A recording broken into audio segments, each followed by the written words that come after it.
Welcome, ladies and gentlemen, to this afternoon's game, or I should say this evening's game here, with the Pittsburgh Thunderbirds of the AUDL versus the Cincinnati Revolution at George Cupples Stadium, right on the Monongahela River in Pittsburgh, Pennsylvania.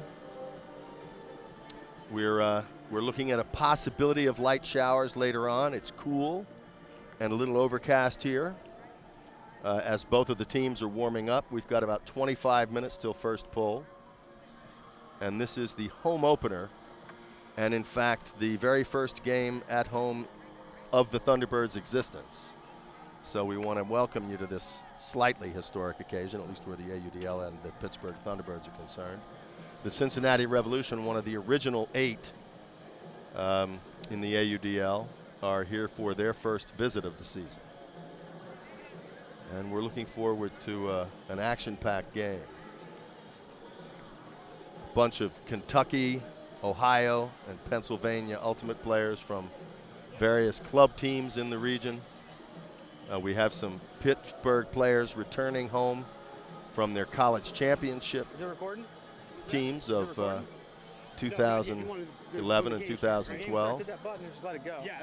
And a bunch of players who actually played for other AUDL teams last year, notably the DC Breeze and the New York Empire have returned to play for Pittsburgh this season, which is what gives them a fairly strong roster and a fairly high power ranking for a team in its first year.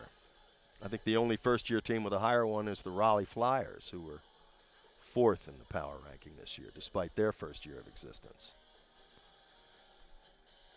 In the center of the field on the right there, you see Tyler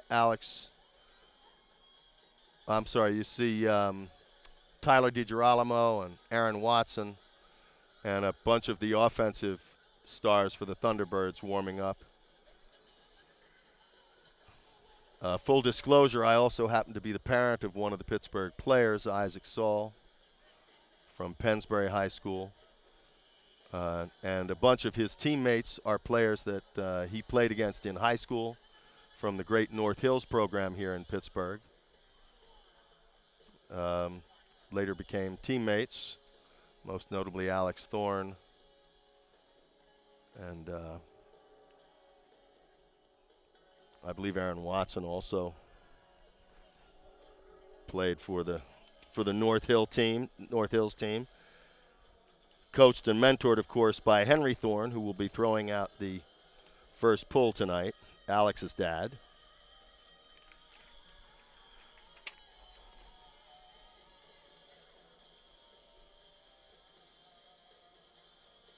And we have several players who have grown up in Ultimate families, among them the Thorne boys.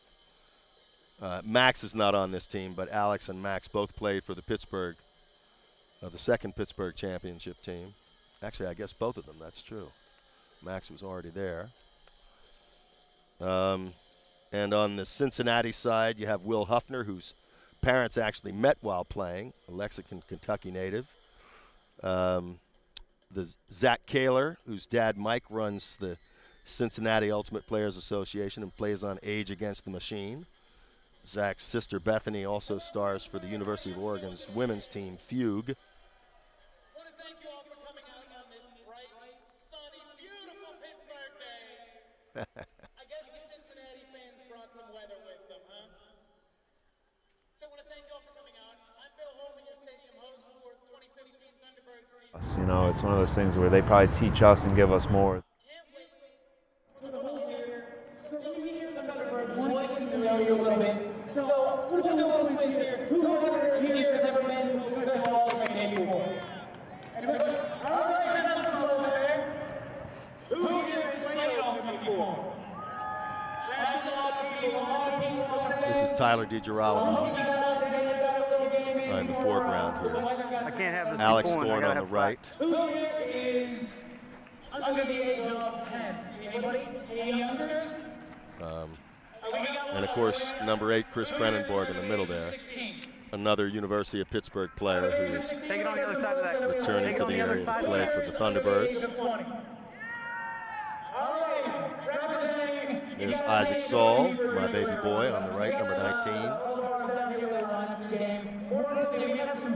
And Mike Pannone, number 25, over on the other sideline. You can see Ethan Beardsley in the background there, just behind Tyler DiGirolamo. He caught the first goal last season for the Thunderbirds' opening game in Indianapolis. Your Pittsburgh Thunderbirds. Ladies and gentlemen, the starting lineup for our visitors, the Cincinnati Revolution. Number 1, No more cable? Schreiner. That's all we got? Number 3, Eddie Mack. Number 8, Tim Settles. Number 9, Corey Hardison. Number 11, Gus Nisler. Number 13, Darren Graves. Is it caught him behind that bench? 14, Will Popper. Number 18, You see that front, that close bench? Number Take it in front of it. 25, Hurry up. Number 23, Keegan Martin. Number 34, Eric Brinkman. Number 39, Nicholas Bissonette. Number 43, Steve Moore. Number 46, Isaac Jeffries. Number 47, Zach Taylor. Number 54, Ben Jansen. Number 74, Colin McCarthy. Number 76, Colin Grandin. Number 82, Benjamin Sage. And number 88, Ted Landis. Championship, East Central Catholic Zone, Chris Brandenburg. One of the founders of Pittsburgh's High School Ultimate League. Number 13, Darren Schultz. Oh, it didn't A work. member of the U.S. Under-19 Team USA. You know him as Trucks. He's number 15, Scott Trimble. At number 16, from Columbus, Ohio, a player with Madtown, Ohio U, Mark Ritz. Number 19, a former sure, member I of just the had New to, York Empire, a four-time make some Pennsylvania noise. high school champ, proud to be back in Pittsburgh. It's Isaac Saul. At number 21, a pro with the Buffalo Hunters in the DC Current, but now back home where he belongs, it's Rob Gulabon. At number 25, a player for Pitt at the National Championships and a member of Dire Wolf, Mike Pannone. At number 27, from Cleveland, but not a fan of the Browns, welcome Brandon Thomas. At number 28, the receiver of the first Thunderbirds goal this season, it's Ethan Beardsley. Number 47, a two-time National Collegiate Champion with Pitt, Michael Van Ness. At number 49, from Penn State, player for Dire Wolf, the Pittsburgh club team, it's James Reno. At number 59, a two-time champion at the University of Pittsburgh, a Pittsburgh Youth Ultimate Camp counselor, a player for Denver, it's Aaron Watson. At number 70, a mainstay in Pittsburgh in the ultimate scene for almost 20 years. In Canada, they learn how to skate before they can walk. He knew how to throw before he can walk. Alex Horn! A graduate and veteran of many Pittsburgh club teams, winner of many Red League championships, and a reporter for Ulti World. He's our own Tad Whistle. Coming to us from south of the border at number 72 from Bogota, Colombia, Felipe Delgado. And finally, at number 81, recently back from winning the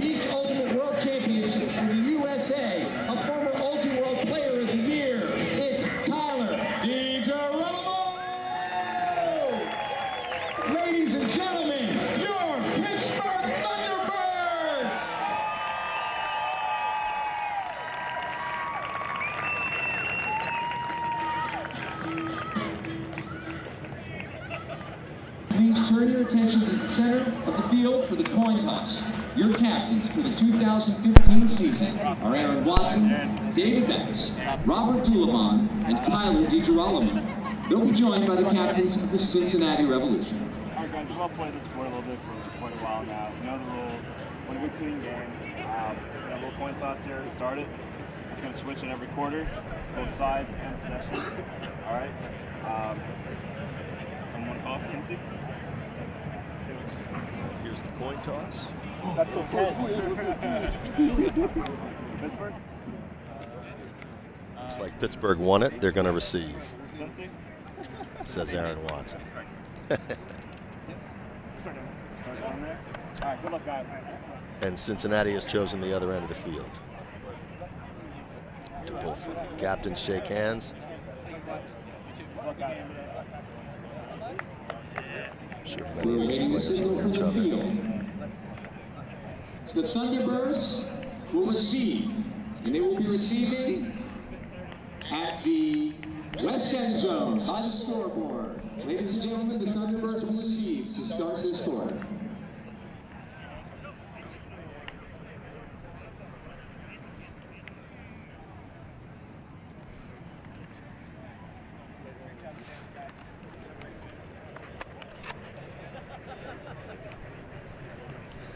Well, ladies and gentlemen, it's just about 7 minutes till game time, and we're going to do the national anthem now. Please welcome Aisha Scott, who will sing the anthem.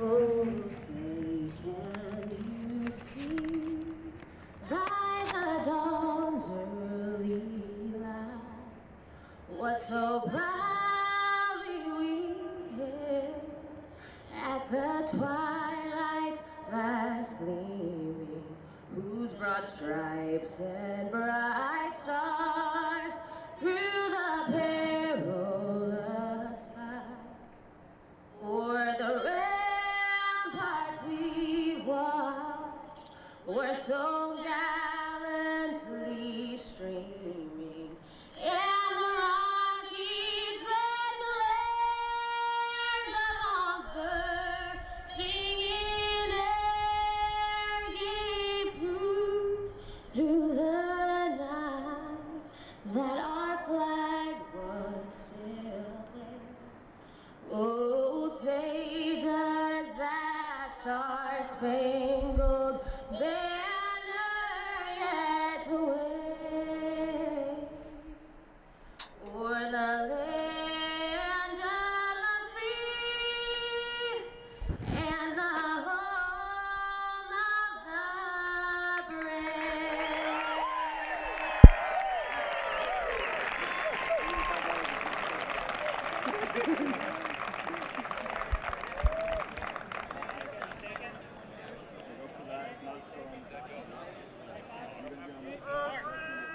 All right. The coin toss has happened. We've got 5 minutes until In just a moment, we have a very special ceremony. time to pull. But before that, allow me to introduce the two coaches for the Thunderbirds tonight. Assistant The coaches, players wishing each other good luck. and Dave Lionetti.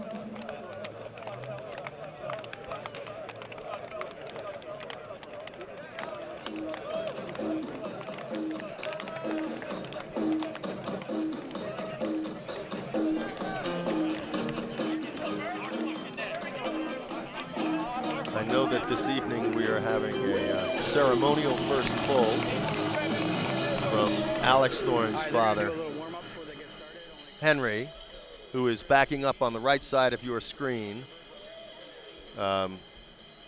He's the fellow holding the disc of those two gentlemen in civvies.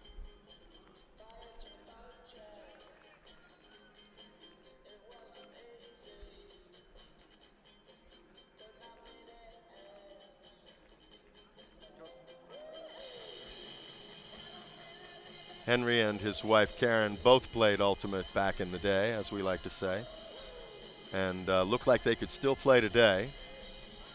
I don't think they could be any more than about 6 ounces over their playing weights, the two of them. Henry tore his labrum about 5 years ago throwing a Frisbee, So he's going to make it a point not to do that again tonight, he said before the game. 10-yard line of East End Stadium. Tell those guys to move, they need to. 20 years ago, Henry and Karen Thorne hosted a small gathering of friends in the Pittsburgh Ultimate community. Chris, I need camera 2 to be on that crowd over there. Camera 2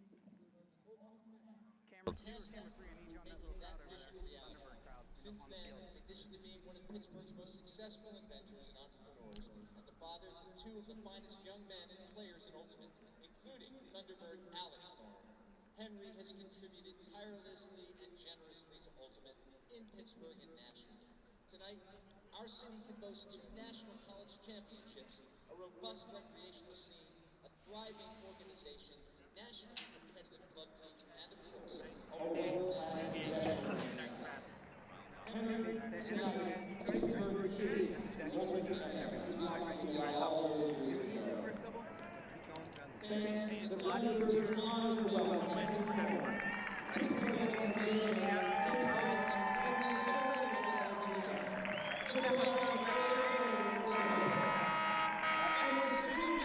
Henry is just out of screen on this wide shot here from the right side. He's going to be throwing the pull down towards the scoreboard.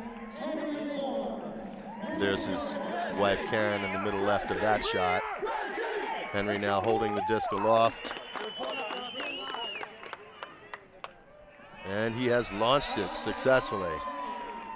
A great pull down to his son, Alex, at the other end, who will doubtless tease him a little that he had to run forward to catch that. But I gotta keep making sure I'm muting on this thing. Henry really has Yeah, in front of that historically one, those two is been, fine. So that, between you those see two, Isaac that's the area. giving him a hug there. He's been a terrific supporter of all the forms of Ultimate available here in Pittsburgh, from North Hills High School team, even to the U.S. 19 and under team that both Isaac and Alex were on back in '07, who won gold up in Vancouver, BC, as the most dominant team at the tournament, actually. It was when Alex and Isaac first played together and discovered that they had a kind of sixth sense about each other. They had been high school opponents prior to that.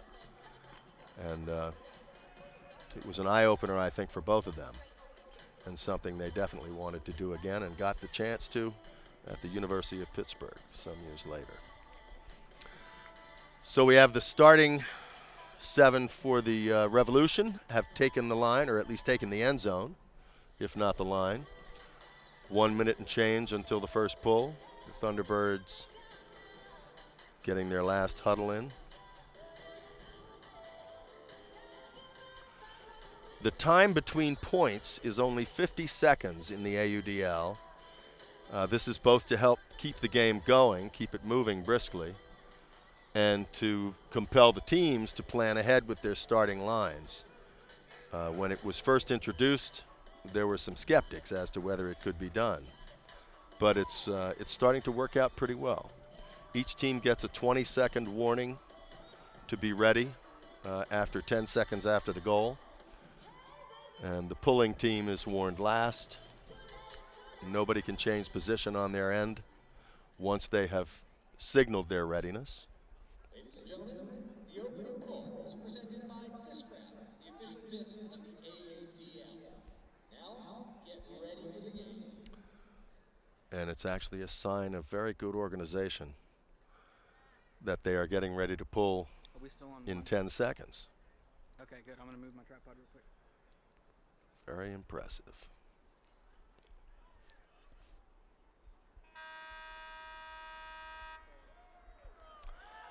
So the offensive line for Pittsburgh looks like it's Mr. Vatz, Brennenborg, Isaac Saul, Tyler DiGirolamo, Alex Thorne, Aaron Watson, and I guess that's Ethan Beardsley is the other. Isaac with the disc. Out to Alex on the right side, and he jacks it long with an outside flick for Tyler DiGirolamo. What a shot for the opening goal. Pittsburgh 1-0, an entire 7 seconds elapsed. Tyler getting high fives from everybody. And as you can see, the defensive line is taking the field immediately here.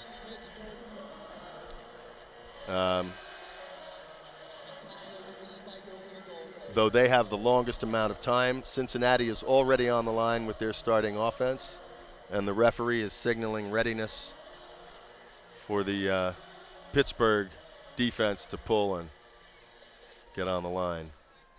Coach Stu having one last word with the players before the point. Yes. Do you want me to get the scoreboard?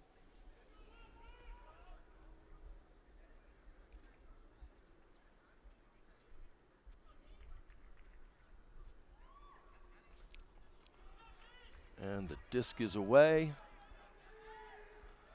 and caught, well, stopped just past the 20, just shy of the 25. Little flick to the outside.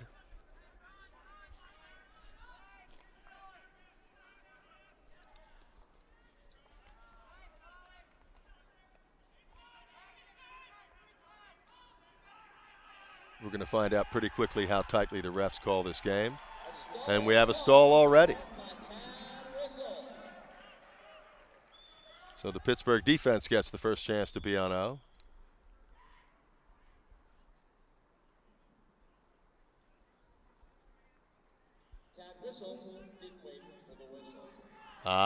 We have a delay of game, which is going to be 10 yards. This is something that players have to get used to in the AUDL and the MLU for that matter, but both pro leagues start play with a ref whistle, and the players have been used to doing all of that on their own, including all the officiating.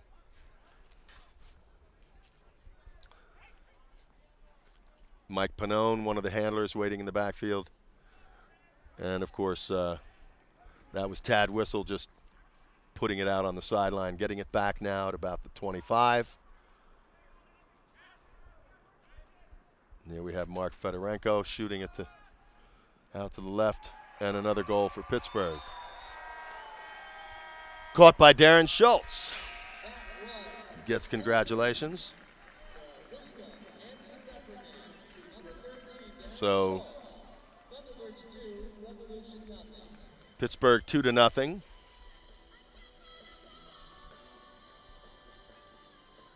Showing their strength right from the start.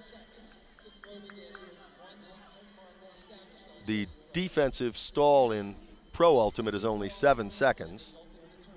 And there is a sort of baby urban legend that the reason they came to 7 seconds was they said that's what most 10-second stalls actually were, was 7 seconds, something I thought was pretty funny. And probably true. You will see the referees call the stalls, but they do not do any arm motions as they did last year until the 5, 6, and 7 counts. So if they're moving their arm, you know the stall is at least 5. Cincinnati throws long down the left side of the field to somebody waiting, and he is able to come down with it. That's number 14, Will Huffner, who's throwing to Tim Settles, and Tim Settles drops it back to number 9, Corey Hardesty, who puts it back to Tim Settles in the end zone for the Revolution's first score. It's typical that you see these guys who all grew up playing Ultimate as handlers. Alex, Isaac, Settles.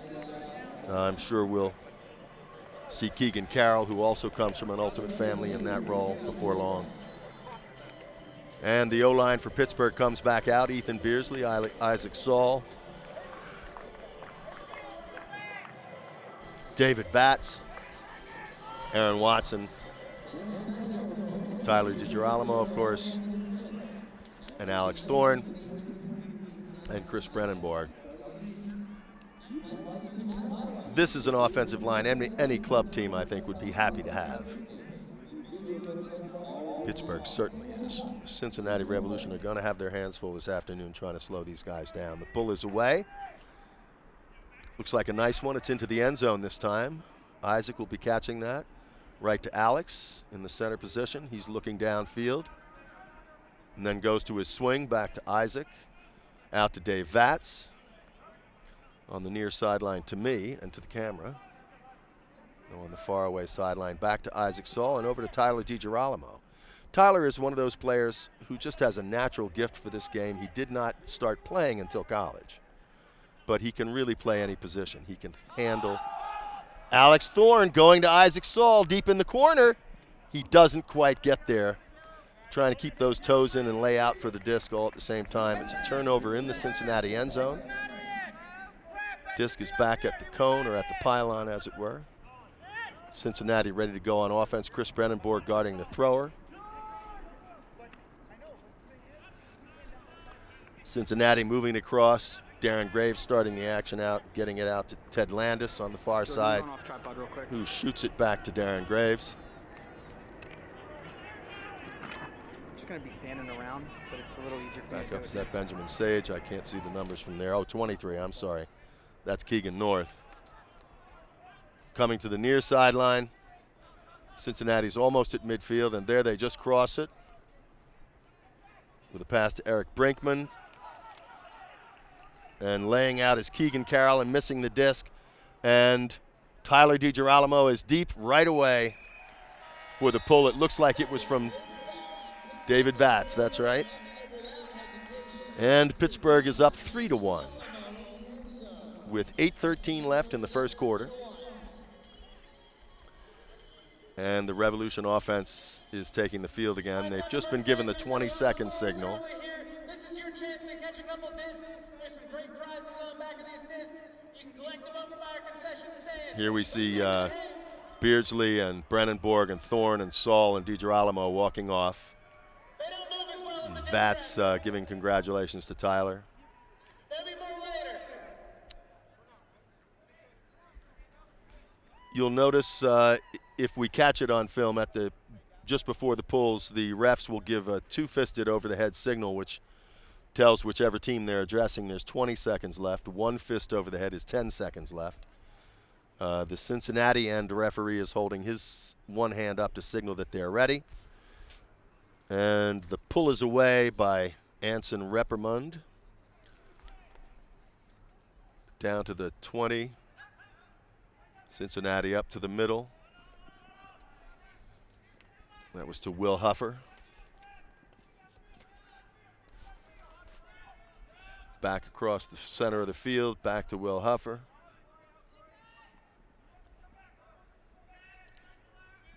And back up to Colin McCartney. Back to Huffer, back to McCartney.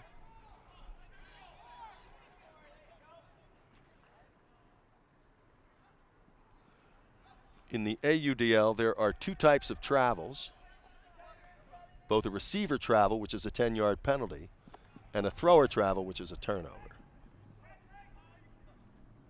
We still have Colin McCartney swinging back to Huffer, who runs to get it back at the 35, sends it up to the 25 on the far side.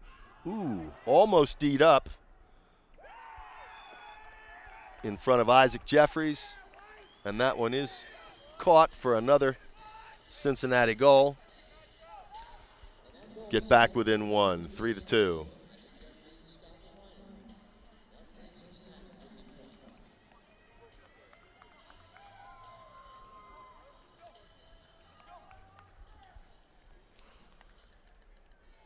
Folks, you might notice two of the hardest working Thunderbirds employees next to the players in the field tonight. And there again, it's DiGirolamo, Brennenborg, Beardsley, Watson, Vatz, Saul, and Thorne. You see Tyler talking to the rest of the team. Once he takes that position and the ref signals readiness, they may spread out along the line, but they may not change their order, and they must always have one foot on the line. The other foot may be in front or behind of it until the disc is away, which it is now. Going to be received by Dave Vatz in the end zone. Throws it out to Isaac Saul. He's got Chris Brennenborg as his swing on the other side and decides to go to that as Chris comes behind him to center it. Back to Isaac. Up the field to Aaron Watson. And up to Tyler, who takes it long for the goal. And that looks like Ethan Beardsley again. It's not uncommon to see Tyler on either end of the scores. Now it's 4-2 Pittsburgh. It's a relatively calm night here tonight. Given the potential for lousy weather, there was some thought that the wind might pick up as the evening wore on, but at this point it's very quiet, as you can tell by the limp American flag, or as I can tell just by the flag here to my right. The Revolution are ready, and the Pittsburgh defense is pulling. Jonathan Mast with a nice pull down to the 16-yard line. The Revolution working it upfield. Number 11, Gus Misley.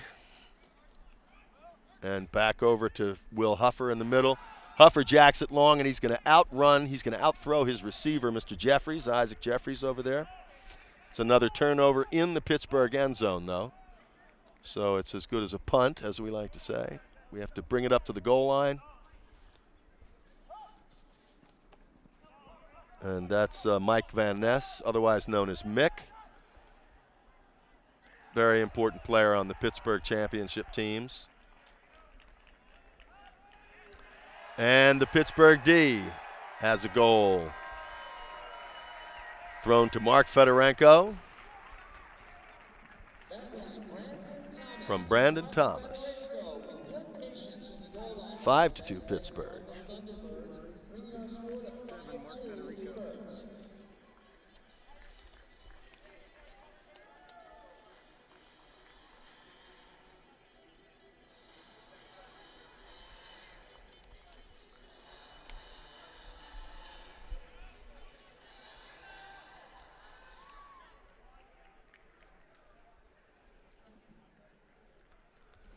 You generally won't see coaches on the field between the points, except on the defensive side, because the offensive side has to be ready in 20 seconds or 30 seconds. And then the defensive side really has until the pulls due to be ready.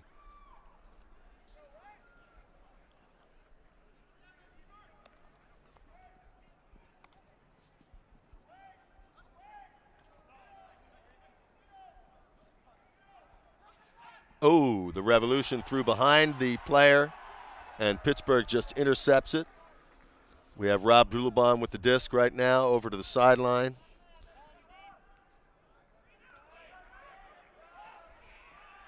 And down into the corner for the goal.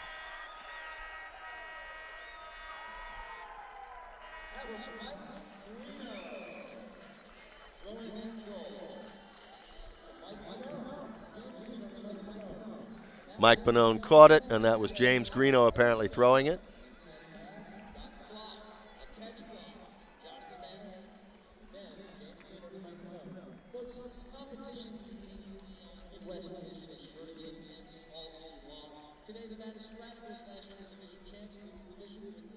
.5:37 left. Somebody has taken a timeout. I'm guessing it's Cincinnati. Each team gets 2.5. And at this point, down 4. I think Cincinnati would like to talk about it for a few minutes, see if they can prevent this game from getting away from them.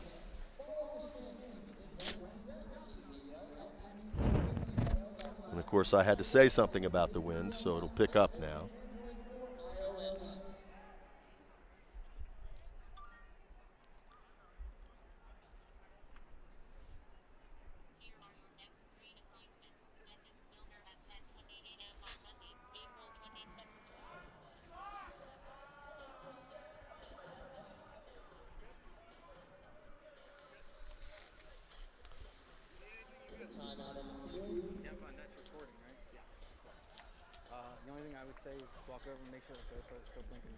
Timeouts are 90 seconds. Each team is warned at specific intervals how much time they have left to sub. Typically, they're given the last 20 seconds to make any further substitutions.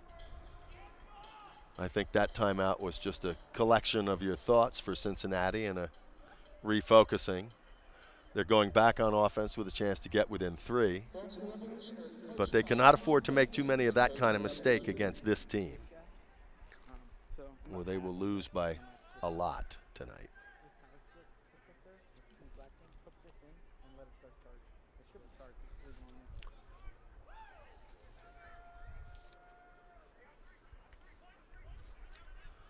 And the disc is away again and caught, working up the middle of the field.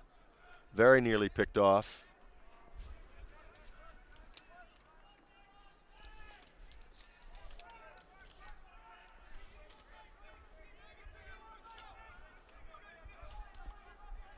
All right. Isaac Jeffries on the far side. Over to Colin McCartney. Back in the middle, just barely getting it to Eddie Mack, who tosses it over to the sideline before he's called for a travel real quickly there. Back to Tim Settles.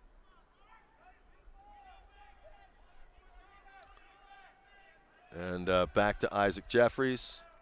Whoa! We're going to get a contact call on that. A little lay down on Gus Misley's legs there. Unintentional, I'm sure, by Scott Trimble. But nonetheless a foul. Little center flick upfield to Tim Settles, who throws the hammer into the end zone, and it's short and left of his receiver, who looks to be Corey Hardesty, and Pittsburgh is working it upfield already. Back into the middle, out to the sideline. That's Mark Fritz, and he puts it. Yes, that is caught in the back of the end zone. A really nice catch by Brandon Thomas for the goal, laying out and dragging those toes. The field markings here are terrific for the sideline and back of the end zone, about a foot wide.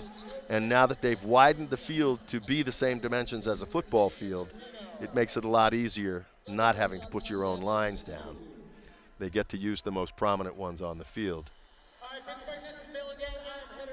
So after another turnover, Cincinnati find themselves down 5, 7-2 with 4:04 left in the first quarter. Thomas is going to hold on to his hat for a minute. He'd like to keep that disc as a memento. I'm sure that was a great catch. Nice read, and he was even able to check his toes as he went out the back of the end zone. Pittsburgh being told they need to get the disc off, and away it goes. Pulled by Anson Reppermund. And Cincinnati back to the middle of the field with Will Huffer, as usual, in a prominent position, handling here for the Revolution. Back to number 3, Eddie Mack. 76, Colin Grandin. And the disc is going long and intercepted on the far side of the field by the Thunderbirds. And brought across to Darren Schultz, who looks upfield and gets it over to Anson Reppermund. Coming back to Tad Whistle, and to Darren Schultz, who is right there with Mike Bonone. And Mike drops it, and Cincinnati gets it back. One of the rare, to this point, I think it's the first Pittsburgh turnover. We have Tim Settles taking a little bit of a liberty with that catch. If he's not going fast, he's supposed to stop immediately. Another pickoff by Pittsburgh. This time number 7, Mark Fedorenko, was it? Or no, that could have been Tad Whistle.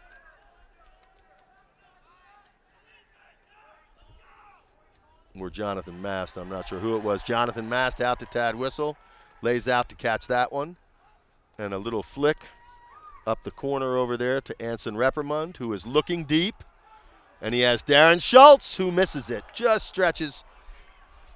Probably played the man a little longer than he could have there, and didn't read the fade on that flick quite right. Just got a finger on it, but not enough to pull it in. One of the few double turns where Pittsburgh did not cash in. And now we have the Revolution starting up again on the far side. Number 1, Scott Schreiner, in what is the longest point of this game so far.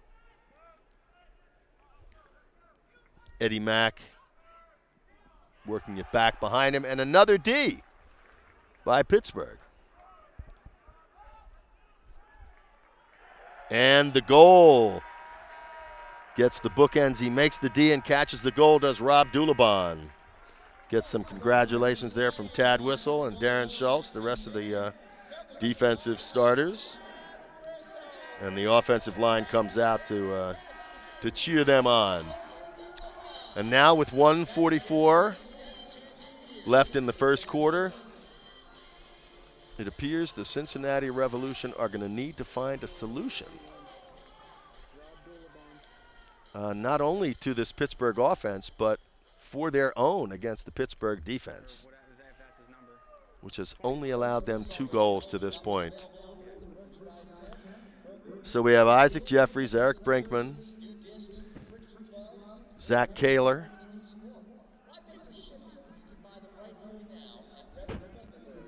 and Eric Brinkman receiving the disc for the Revolution. Or I mean on offense for the Revolution. That was Colin McCartney who received it and just pops it over to Zach Kaler, up the sideline back to McCartney, who's looking around the field, checking deep. He's in danger of getting stalled there with Mick on him. The disc is tipped and pulled in by Scott Schreiner on a nice concentration play. Swings it wide to the far side, back over to Gus Misley, who throws it deep, and Pittsburgh is going to catch this and bring it back. And that's Mark Fedorenko running it down, tossing it across the field. And we have I'm sorry, not Zach Kaler. That's Mike Van Ness. Mick in the middle. 28, Beardsley playing the D-line right now. Tad Whistle back to Beardsley for the goal. And that will make it 9-2 with 42 seconds left in the first quarter. Brings us to the end of quarter rules. For the last 30 seconds of every quarter, the clock will stop on an out of bounds or a foul. It will not stop on a turnover. And if either team calls timeout during that final 30 seconds, the clock will not restart until the disc is thrown. The play will be whistled in and the players' stall counts may begin, but the clock will not start until the disc is thrown. That only occurs on a timeout in the final 30 seconds of the quarters. Last year that used to be only the fourth quarter. They've extended that to all quarters now. And we have Alex Thorne pulling the disc. Looks like the O-line is getting a little D time here because there's been so much going on for the defense. Isaac Saul running down to get on that first mark with Chris Brennenborg. And Aaron Watson almost got a hand on that. And you've got David Vatz over on the far side. This is one of the difficulties in playing this Pittsburgh team is so many of these guys can play both ends of the disc. Will Huffer catches the goal for the Revolution, only their third score, and it comes with 8 seconds left, making the score 9-3 Pittsburgh. And that same O-line is going to go back and run the quarter out for 8 seconds. And I think 8 seconds is one of those time frames that with most teams you wouldn't count on anything happening. And Pittsburgh is going to take advantage of that timeout rule by calling one here because they know that in this instance the clock will not be running during the stall. It won't run until the disc is released. Now, if it's a good field length throw, the quarter will end probably before the disc is caught or just after. And they actually probably have a chance to get 2 throws away given that the clock won't start until the disc is released. They could get a swing pass out to somebody open to throw it long. And that is almost certainly what they're going to try. My guess is Pittsburgh will run a go play of some kind here, even though they have a substantial lead, just because they have the opportunity to get the practice. And it does seem to be the starting offensive line. Watson, DiGirolamo, Beardsley, Saul, Vatz, Brennenborg, and Thorne. When the clock is on zero, the disc is in the air, play is completed. That gives the Thunderbirds 8 seconds once the ball is received to score.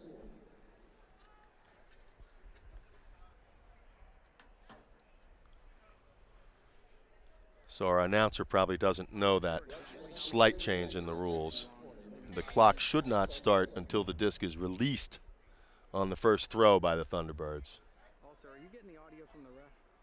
because it came after a timeout, even though it was on a pull. Oh, they blew it on the pull. That was a mistake. The refs have whistled it to keep going. The horn sounded, and then the ref's whistle blew. The disc is in the air, and it's tipped away out of a crowd. Ethan Beardsley actually had his hand on that. But that was incorrectly done by the clock people, unfortunately. They started the clock on the pull, which they're never supposed to do. It's only supposed to start, on the reception. Typically, it starts on the reception, but I think they're going to have them run and play over again. Indeed, they are. They're putting 8 seconds back on the clock, and the timer will be properly instructed, is my guess. So this time what we should see is the disc should be caught. The clock should stay at 8 until it is released. If that does not happen, we may have to do this a third time. But these are the growing pains of the new rules. This particular rule was changed between last year and this. And of course, yours truly probably only knows that because I happen to be the head ref for the Philadelphia Phoenix. The disc is away, and let's see how they do this. Now they're winding the clock. Brennan Borg throws it.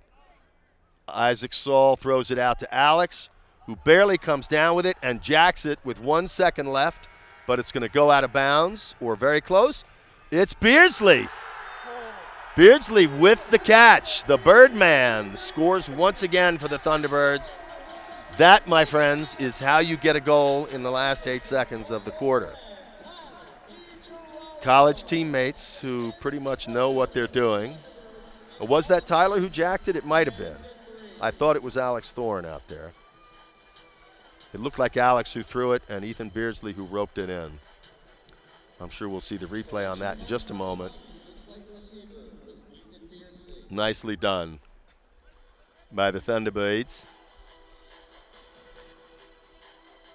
We see Delgado, Watson, and Beardsley on the sideline with Rappermund and Dave Vatz. The time between quarters is 2.5 minutes. So each team will take a sideline breather. And the opposite of the beginning of the game is what will happen next. The second quarter will start with the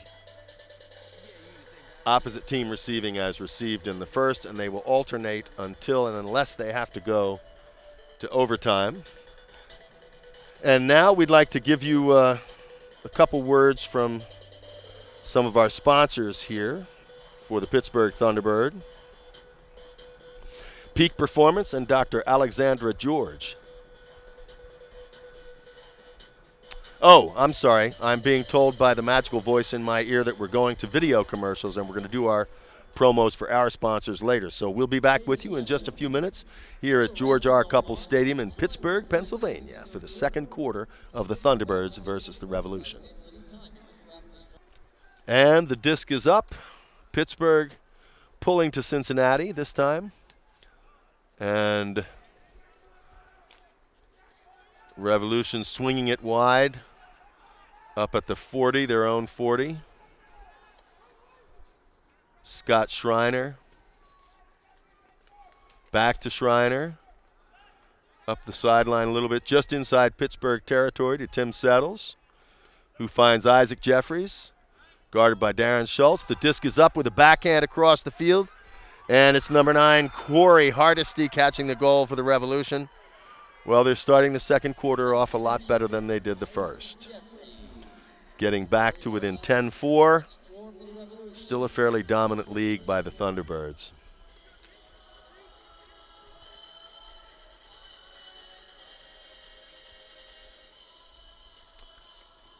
And Pittsburgh sends out Saul, Beardsley, DiGirolamo, Watson, Brandenburg, Vatz.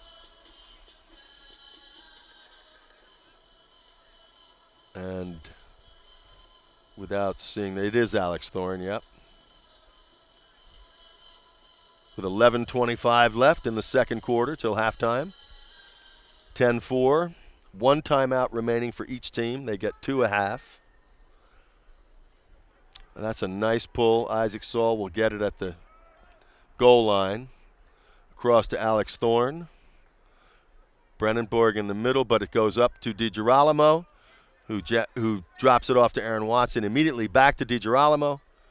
He wanted Aaron Watson there. He thought about that, but decided not to. David Vatz scoops that up off the carpet and then turfs his own throw, but it looks like there was contact on the throw. Yep, that's exactly what it was. They're marching off 10. Eric Brinkman got him on the release. Brinkman guards him on the sideline, and Vatz just pops it over for DiGirolamo to make it 11-4. One of the easier goals for the Thunderbirds.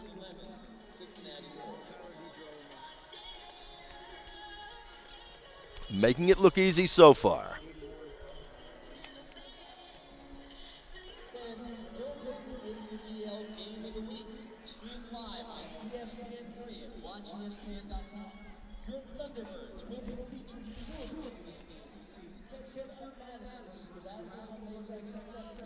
And then again, the Chicago Wildfire, June 12 to 8. Hey, post it to your Facebook page for details. 20 seconds just been given to Pittsburgh to pull the disc. And that is Mark Fedorenko letting it loose. Out to Colin McCartney, who's back to the center of the field, gets it back himself. And it's thrown up for Corey Hardesty. Oh! Oh, tipped by like Colin McCartney, who couldn't stay on top, and just out the back of the end zone goes Aaron Watson's throw. Or Michael Van Ness, I'm sorry. I didn't see Mick on that offensive line. My bad there.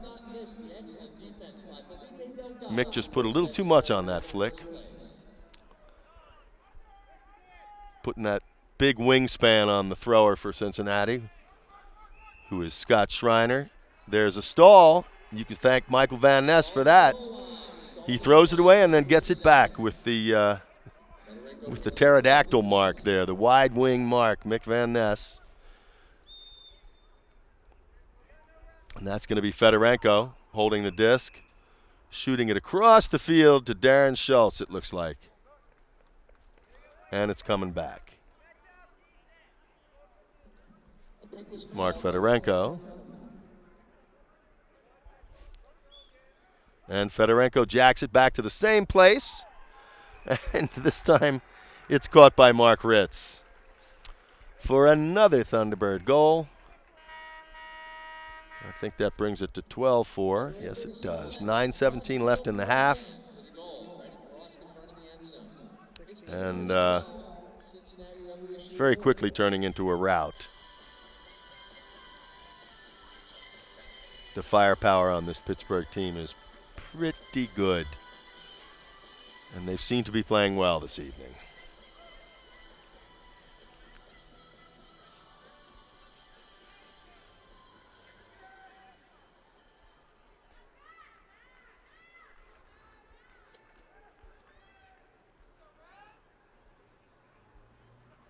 Cincinnati is ready. The defensive line, of course, is allowed to move around up until the pull, but not the offensive line. That pull is thrown a little high. It's going to settle down at about the 35 or 33 of the Revolution. Ooh, the fake jack from Scott Schreiner. Back over to Gus Misley on this sideline. And, of course, Will Huffer puts the disc out gently for Tim Settles, who drops it quickly back to Corey Hardesty. And he's looking for someone in the near cone. Ooh, a nice layout catch by Settles again. And he's looking for the end zone from here, or then a swing. Nice swing back out to Scott Schreiner, who's looking down the middle. Just saw the ref get one hand up. Isaac Jeffries faking to the cone, to the pylon there. And coming back to Schreiner, just behind him. Some good marking going on down there to keep them honest. Looks like we may have a pick in the end zone. Yeah, I'm all the way up at 3. I'm at the max. The refs have to whistle this back in. Tim settles with the disc. And he drops it to Isaac Jeffries, who swings it back across the field. That looks like Corey Hardesty again. Back to Isaac in the middle. Got an Isaac on both teams. That's a very rare thing in this league, I can tell you. Jeffries back in the corner of the end zone. A nice layout catch by Tim Settles for the Revolution. Really nice catch. One of the benefits of this black pebble AstroTurf is there's a lot of ability to slide and not take too bad a rug burn there. And you see Eddie Mack congratulating Settles on that catch. Their shoes, their cleats will definitely be full of little black pebbles by the time the night is over. Tyler DiGirolamo is talking to his offensive line. He's got 10 seconds to get back in the line and be in position where he needs to be. The penalty for an offsides or not being in position when you're ready is actually pretty steep. If it's on the receiving team, they get moved. If it's on the pulling team, the offsides, the receiving team gets the disc at midfield. So there we have Brennenborg over to Isaac Saul in the middle. Faking, looking at that flick out for Alex Thorne on the sideline, just shy of midfield. Isaac coming back to Chris Brennenborg. Alex back to Brennenborg, back to Isaac Saul, up the middle to Beardsley. Just in front of a diving defender. Vats out the sideline to Watson. And Watson looking across the field for a dump or a flick. He had to put it out past Vats, and that gets knocked down by number 23, Keegan North. And now we have Alex Thorne on D on the mark. Ooh, barely held up. Aaron Watson on this mark over here, and it's thrown out of bounds right away. Out of bounds right at the 38-yard line. They have disc runners here tonight, which is another AUDL feature, young middle school kids to run the discs over to the sideline. We have Alex Thorne popping it into Aaron Watson just inside Cincinnati territory. Back to Alex Thorne, back to Chris Brennenborg, then over to Isaac Saul. Looking for DiGirolamo on the far side. Just at the 35-yard line. A nice scuba to Ethan Beardsley, and it's tipped away at the last second by number 74, Colin McCartney for the Revolution. Beardsley is marking, it looks like Colin Grandin, who is holding the disc there. Timeout Cincinnati, that's their final one of the half with 6 minutes and 4 seconds left. And it's now 12-5. This timeout will be 90 seconds. Pittsburgh getting a little water. They're not really huddling up because they know what they're going to have to do here is just play some defense.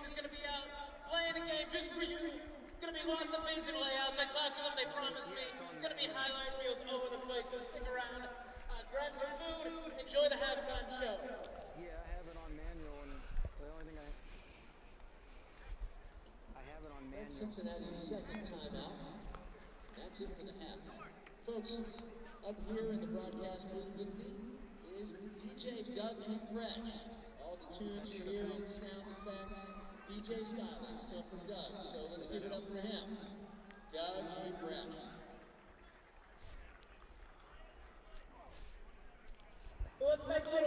So Schreiner, Misley, Mack, looks like Settles and Hardesty are all out there from Cincinnati.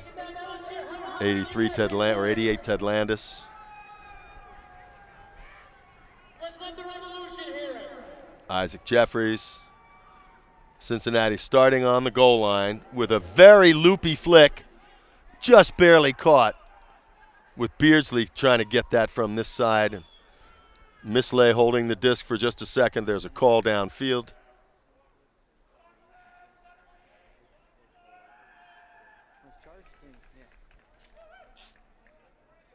Jordan, I gotta swap batteries. And it looks like either a Cameron has to swap batteries. triple team or a delay of game there. We're not sure. I'm not sure what that foul was, but it's going to be against Pittsburgh. Moved up 10 yards, and DiGirolamo is guarding Mislay on that. Ooh, oh, Jeffries diving out the back of the end zone there, not quite able to get up with it. Thrown by Scott Schreiner, I believe. And the disc runner will, Alex Thorne looking for a disc to get. He takes the one right on the 10. Lined up. Ooh, Tyler DiGirolamo, and it's D'd up. Tyler is on that. He gets it. He gets the Mac as he's falling out the sideline. David Vatz to Aaron Watson in the corner. Kaboom. 5:19 left, another Thunderbird goal.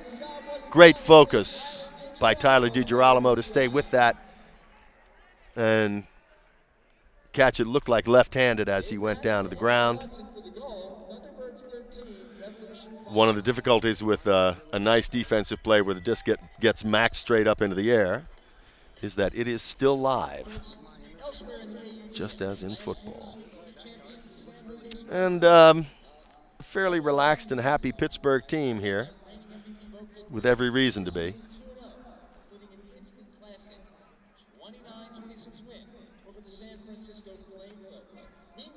It has not been a difficult evening for them so far. Cincinnati needs to figure out a way to make it a little more difficult.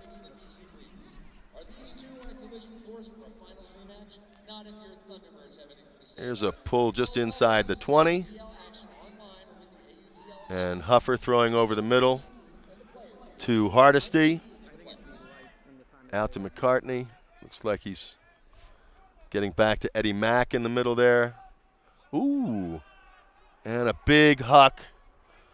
Backhand for Will Huffer. It is knocked out the back of the end zone. It looks like Huffer's looking for a call. And he is not going to get it. That looks like Mike Van Ness was down there with him. Yeah, I can tell by that body language.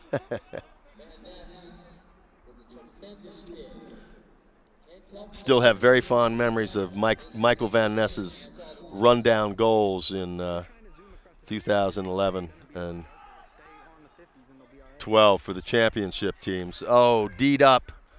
Another flick by Mick that got D'd on the other end. Aaron Watson couldn't quite take that over Colin Grandin. And now the Revolution trying to work it back up and take advantage of this double turn with Tim Settles holding the disc, throwing it back to Scott Schreiner, looking for Settles again. Their offense doesn't seem to be moving much. That was very close to a stall. And there's another throw over to Colin Grandson. They're finally working it up the field. It's a nice stop by Colin Grandin and a nice pull into the end zone for the goal.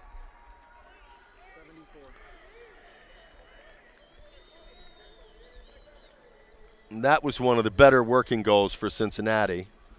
They haven't had too many, but they did manage to get that one back on a turnover and not let Pittsburgh cash in, which has to be a small moral victory for them.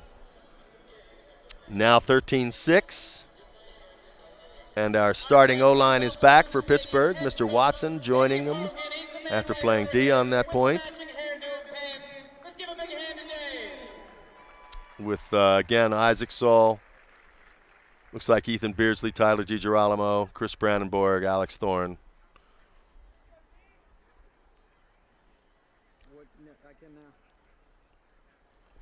Pittsburgh very relaxed. That's a nice pull. That's going to come right down to the goal line or just past it. Actually, just inside the 20, Chris Brandenburg. Back to Isaac Saul, who's backing up and trying to get a little more distance out of that. Backhand up to Aaron Watson, who is unguarded and not being stalled. Back to Brandenburg, who fakes that flick and then takes it because he has Ethan Beardsley wide open down at the 45 of Cincinnati. Ethan drops it back to Isaac, back over to Brandenburg, and back to Tyler DiGirolamo, who comes back to handle when it gets boring downfield. Dave Vatz slowing up to catch that. Back to Tyler. Tyler is looking for Beardsley in that far corner, but takes Isaac Saul over the middle. Isaac goes for Beardsley, and that's going to be a goal. Pittsburgh. Beardsley's fourth. Makes it 14-6. Pittsburgh, I have to say, really making it look easy at this point. That offense has just spent so much time together, you have no idea. It's really second nature for them. And Cincinnati has simply not found an answer. There were several throws on that series and catches that were basically uncontested. Part of that is a testament to Pittsburgh's offensive sets and patterns that they run. They have a great appreciation for open space, and their receivers tend to find it very easily, and the throwers have a good eye for that kind of thing. A lone yellow jersey out in open space is going to get the disc pretty much all the time.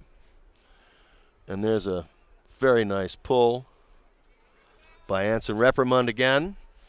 Revolution catch that at the 15, which is the 5 really on this field, because the end zones are 20 yards deep, not 10. They extend from the 10-yard line. Ooh! And that is D'd away as the Cincinnati player lays out for that. He rolls on the ankle of Greeno, who is trying to shake that off and stay on the field. And now we have Jonathan Mast popping it up to Greeno again. Greeno looking for the throw, extending. And he overthrows his receiver there. Mike Pannone gets it D'd up.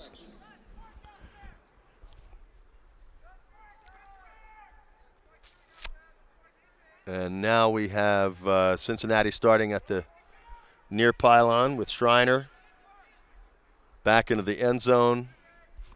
Across the field to Will Huffer, who's putting it out to Tim Settles there on the far sideline.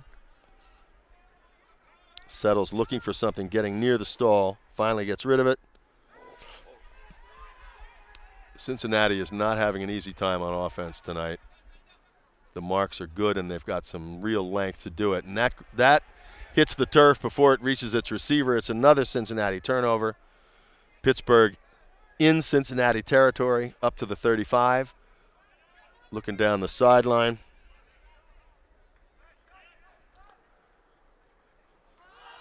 Ooh. And a nice throw for James Greeno, who lays out to catch it. Doesn't look like that roll hurt him too much. We have a gentle little kick spike to celebrate at the end. There was some minor controversy last weekend. The players have been instructed that any spike that damages the disc is going to be an unsportsmanlike, which is a 20-yard penalty. If that happens after a score, obviously the team who just scored ends up starting the next point on their back line. That means the back line of their end zone. And they pull from there instead of from the goal line. But if it does not damage the disc, there was a discussion among the owners, and it was decided that the kick spike would be allowed. Of course, last week somebody broke a disc with a kick spike up in the North Country somewhere, and they got 20 for that. I actually had to call my older son Noah last year for a spike celebration where he launched the disc as high as he could in the air, and when it came down, it was tacoed so badly, we had to give him that 20-yard unsportsmanlike. So there are some rules about treatment of the disc. Cincinnati working it up. Oh, it's tipped. Looks like by Darren Schultz and caught anyway. And that one is not caught. by number 74, Colin McCartney, with Mick Van Ness, number 47, guarding him. And we have Tyler DiGirolamo out playing D on this point, picking up the disc, swinging it across the field to either Felipe Delgado, it looks like. And back to Delgado. And, ooh, that was a very nice snag by DiGirolamo, right behind him. And he throws it down into the corner for the goal. And that looks like Fedorenko again. That all started with a Van Ness block. And the goal. Yep, it was Mick Van Ness. Mark Fedorenko with the reception. Now 16-6. So that's 3 straight for the Thunderbirds after Cincinnati must have felt like maybe they were able to close the gap a little bit. And I guess it's going to get tiresome to hear, but they just don't seem to have an answer for that offense. Or for that matter, for the defense. But they're going to give it the old college try. Now, of course, if this was a standard club or high school game to 15, it would be over a point ago, which would have been a fairly short evening for the fans. One of the reasons they've gone back to the old timed situation. When I first started playing Summer League 25 years ago, we actually played timed games. But it was a running clock and just timed by half, 24-minute halves. Disc is received at the 15, and that's and it's tossed up from Colin McCartney to Scott Schreiner. McCartney actually caught the disc and took another step or two, which really should be a travel if he's standing still. He's only allowed to take those steps if momentum carries him to do it. Number 76, Colin Grandin, looks long at first and then back to Scott Schreiner, who puts it into the end zone, but this is a little high. And into a crowd like that, that is, if you have guys coming from opposite directions for something like that, it's called a hospital pull because you risk injury to everybody.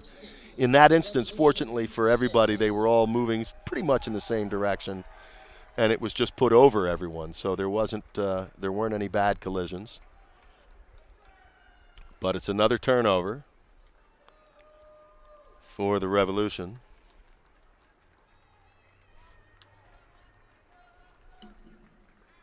Folks, if you're hungry, I know I am. And Time to visit Burger over in the concourse.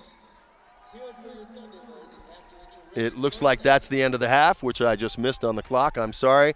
And we're going to take a brief break. We'll see you in 15 minutes, if not sooner, but we're going to commercial now, and the third quarter will start in about 14 minutes and 20 seconds. Ladies and gentlemen, And welcome back, ladies and gentlemen, to the third quarter here at George Cupples Stadium.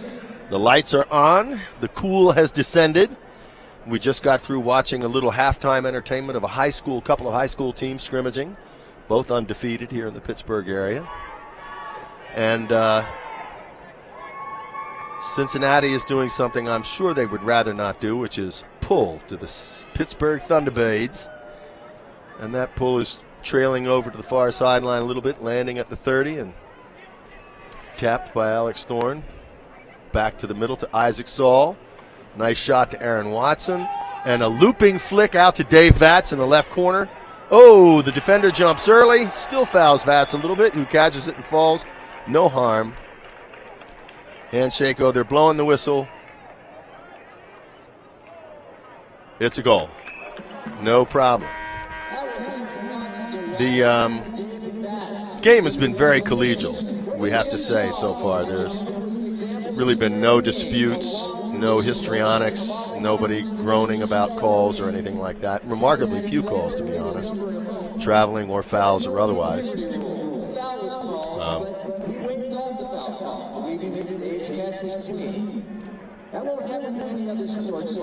No, it sure won't. Actually, what we just had was an integrity call.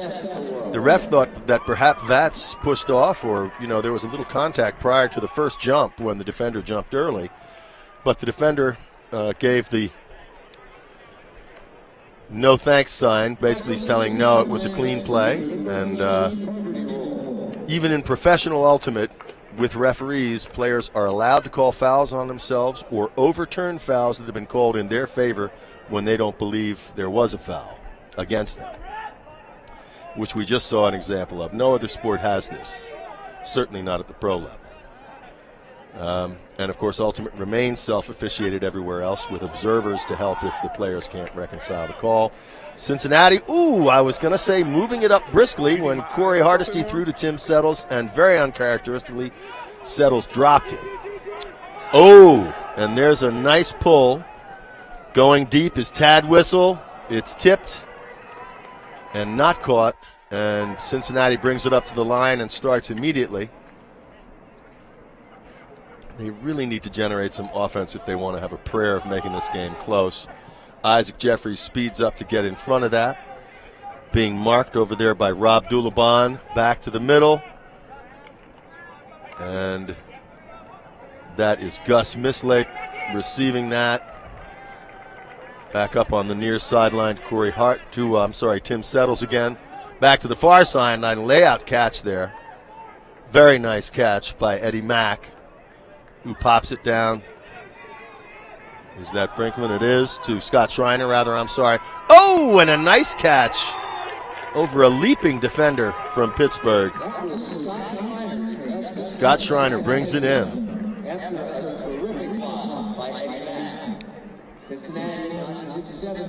So they finally get their 7th goal. Pittsburgh still leads by 10. And we see the Pittsburgh offense having to hustle onto the field. They have 10 seconds for those gentlemen, including Mr. DiGirolamo, to be behind the line. And he is taking a little bit of his time there. Technically, he's supposed to be on that line. I think the ref just said something to him because instead of standing in front and talking to the team, he moved up to the line and got in position, which they cannot change now until the disc is in the air. Cincinnati is ready, and the pull is away. And we are looking at the standard offensive line for Pittsburgh, the starting O. Isaac Saul in the middle. A Blady outside flick. That's going to risk out of bounds to Brandon Borg, but nobody is covering him, so it's an easy standing catch. Back to Vats. Back over to Saul. Back out to, is that Aaron Watson again? Nicely reined in by Tyler DiGirolamo. And a goal to Aaron Watson. So it was not, that wasn't, I'm trying to figure out who that was for Pittsburgh. It was number 2. Over there to catch the disc, Jonathan Mast. And Aaron Watson with the goal, 18-7.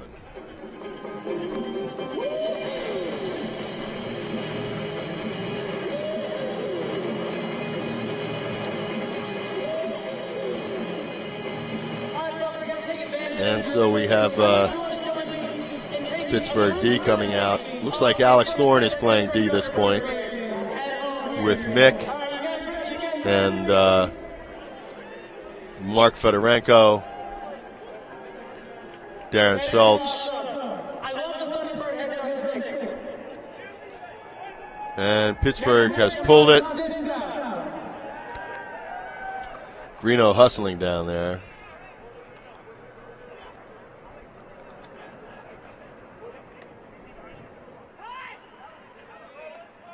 Mick coming over to get on the mark. Cincinnati Senators again back out to the sideline. And it looks like they're double teaming the mark now with that's Mick and Mark Ritz. Mike Van Ness and Mark Ritz are doing a roving double team back here, trying to calm Cincinnati down. Gus Mislay in the middle, back to Isaac Jeffries, who dumps it back to Scott Schreiner again. Out on the far sideline. Back in the middle to Mack. And it's D'd up. We have it called back. Delgado. It looks like there was a little tip of a foul. Was that Gus Mislay he stripped? It looks like it, yes. So Gus will take 10. And he'll be marked by Alex Thorne. A Blady flick coming across this side. They're at the 40 of Pittsburgh. Isaac Jeffries with a not-so-convincing fake. Fedorenko does not buy. And we have number 74, Colin McCartney, looking to move it up the sideline. In front of us here, And a throwaway into the far corner of the goal. Eddie Mack a little perturbed with himself. 20 seconds. And Alex Thorne is going to be bringing the disc in just a yard in from the pylon. They line it up with where it went out on the end zone. And Alex overthrows, but luckily for him, Delgado is paying attention, picks it up. Fedorenko gets it back on the sideline and jacks it long for Darren Schultz in the far corner, who holds up to keep his body in between him and Colin McCartney and the disc. And it looks like Darren has a good 4 inches on McCartney anyway, so not too much of a contest over there. And Darren having a nice impact on that D-line on offense. Mike Van Ness and the O-line comes out to congratulate them. You see Vats over there. Boy, that's a big fella in Pittsburgh who's in jeans tonight. I don't have his number with me, or I'd give you his name, number 10. 19-7 now. Becoming a little bit of a runaway. We're only halfway through the third quarter. Okay, it's a lot of a runaway, let's face it. Folks, you've got 8 minutes left until the raffle draw. Don't forget, you can go home winner just like our Thunderbirds. And Pittsburgh pulls it. Looks like it's going to go very close to the far sideline, but still in bounds. And it's on the ground. Coming back across to Tim Settles. Settles over to Eddie Mack. Eddie Mack looking up. Gets it back right away from Keegan Carroll. Or I'm sorry, Will Huffer, of course. And back to Corey Hardesty. Back to Eddie Mack. Back to Tim Settles. Across the field to Schreiner. Puts it up to Settles. Back to Schreiner. Oh, I'm sorry, that's Settles, so that must have been Corey Hardesty up on the sideline. 8 and 9, a little tough to see here. Ooh, very nice, and back to Huffer, back to Settles. Drops it back to Eddie Mack, who flicks it over to the middle of the field. And there's Isaac Jeffries. Eddie Mack. Looking, and coming back to Huffer, who waits and brings it back to Eddie Mack. Timeout, Cincinnati. And there will be the stall will go back to 0 on the timeout. But Pittsburgh is making it difficult for these guys, even when they're in a relatively good position to move the disc. So that is the first time out of the second half for the Revolution. They will have 1 left. Should we need to go to overtime, which is highly unlikely, they would actually get another timeout then, as would Pittsburgh. So it's 2 per half and 1 for overtime if required. You're clearly enjoying tonight's game. And we know you want to put you from all of us action this season. Don't forget to visit our website. That's what I'm on now. Yeah. Or stop at our ticket booth to inquire about Sunday game tickets, life tickets, Reprimand the mask to whistle. Don't miss a point once the stadium. Having a little chat I'm among gonna the try to coaches. adjust my white balance. I'll tell you. Very confident and relaxed. I think, given what I've seen so far this game and what I know of the other teams in the Central, Pittsburgh is going to give them everything they want from Chicago and Madison, who is the highest ranked team in this division. Is that 2? Is that it? 10 seconds on the whistle. If they keep playing this kind of mistake-free ultimate, they're not going to be an easy team to beat. Pittsburgh is putting a double team on the initial thrower, Schreiner, who pops it out to the side for Tim Settles. Ooh, it looks like it was almost dropped by Eddie Mack. And that goes back to Colin McCartney, who's back to Eddie Mack on the far sideline. And they're going slightly in the wrong direction. Finally, Eddie puts it forward and gets the goal. Looks like that was to Scott Schreiner. We should have done better with McCartney. It's Colin McCartney, Scott Schreiner. And that is only the 8th Revolution goal.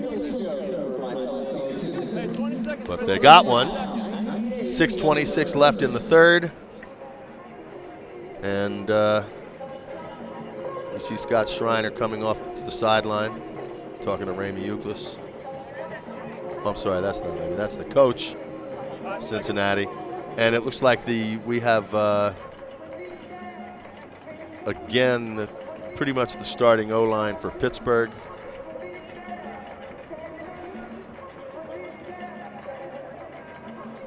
With a couple of exceptions. We'll get to that as soon as we get a close-up shot of them. I can see Dave Vatz and Beardsley and Isaac taking the pull. DiGirolamo out here on the left flat, right up to Alex Thorne in the middle. Chris Brennenborg out on the right side. Alex jacks it deep for Tyler. This is going to get caught, and he's not in the end zone, but he just drops it easily for number 4 over there. And that is a goal for Dave Vatz again. Tyler, Beardsley, yep, Alex Thorne. It's just too easy, ladies and gentlemen. Just too easy so far for Pittsburgh. They have their game together.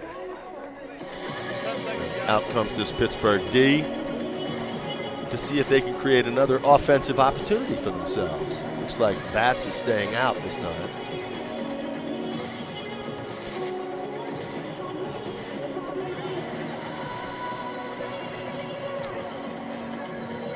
(20-8) with 6:09 in the third. Well, I'm pretty sure Pittsburgh's going to break 25. Can they get to 30 tonight? A quarter and a half to do it. Clock starts. Cincinnati brings it over to the near sideline. We have Tim Settles again, looking to wait out of that double team. Back to Schreiner. Back across to Colin McCartney. And up the middle to Huffer.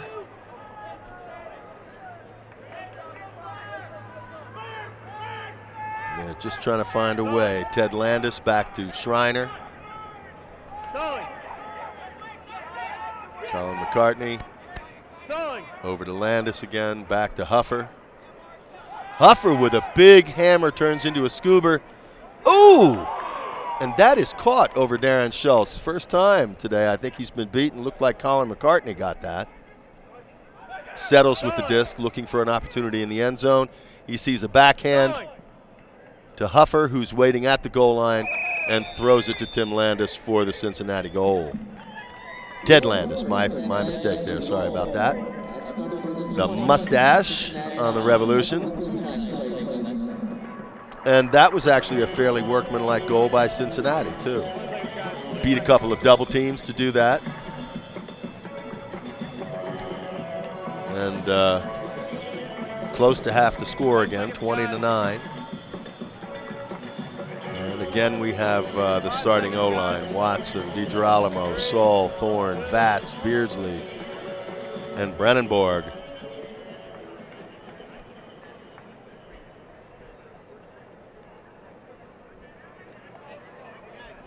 Everybody on that offensive line actually played on the championship team except Brennenborg. But he was from Pittsburgh and belongs out there as surely as anybody else. Saul to Thorne. Thorne looking in the middle for DiGirolamo, who goes out to the sideline to Aaron Watson. Back to DiGirolamo. Little stutter step stop. Oop. Or was that Watson? Oh! Tyler DiGirolamo with the kick spike. Gotta watch out. We don't damage the disc. That was a pretty good kick. Hey, 20 seconds, Cincy, 20 seconds.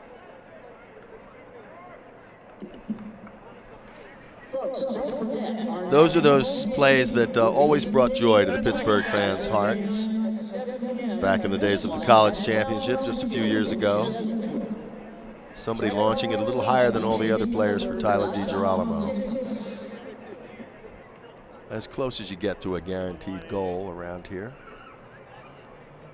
Now the Pittsburgh defense telling Cincinnati the disc is coming, and the Revolution are going to try to get to double figures here before the quarter ends. Upfield to Schreiner. Got Jeffries in front of him and gets it over to Gus Misley, who puts it up front. Corey Hardesty back across the field to Schreiner. Nice flick up to Isaac Jeffries at the 36 of Pittsburgh. Right in the middle to Tim Settles. Ooh, and it's tipped away by Pittsburgh's defense.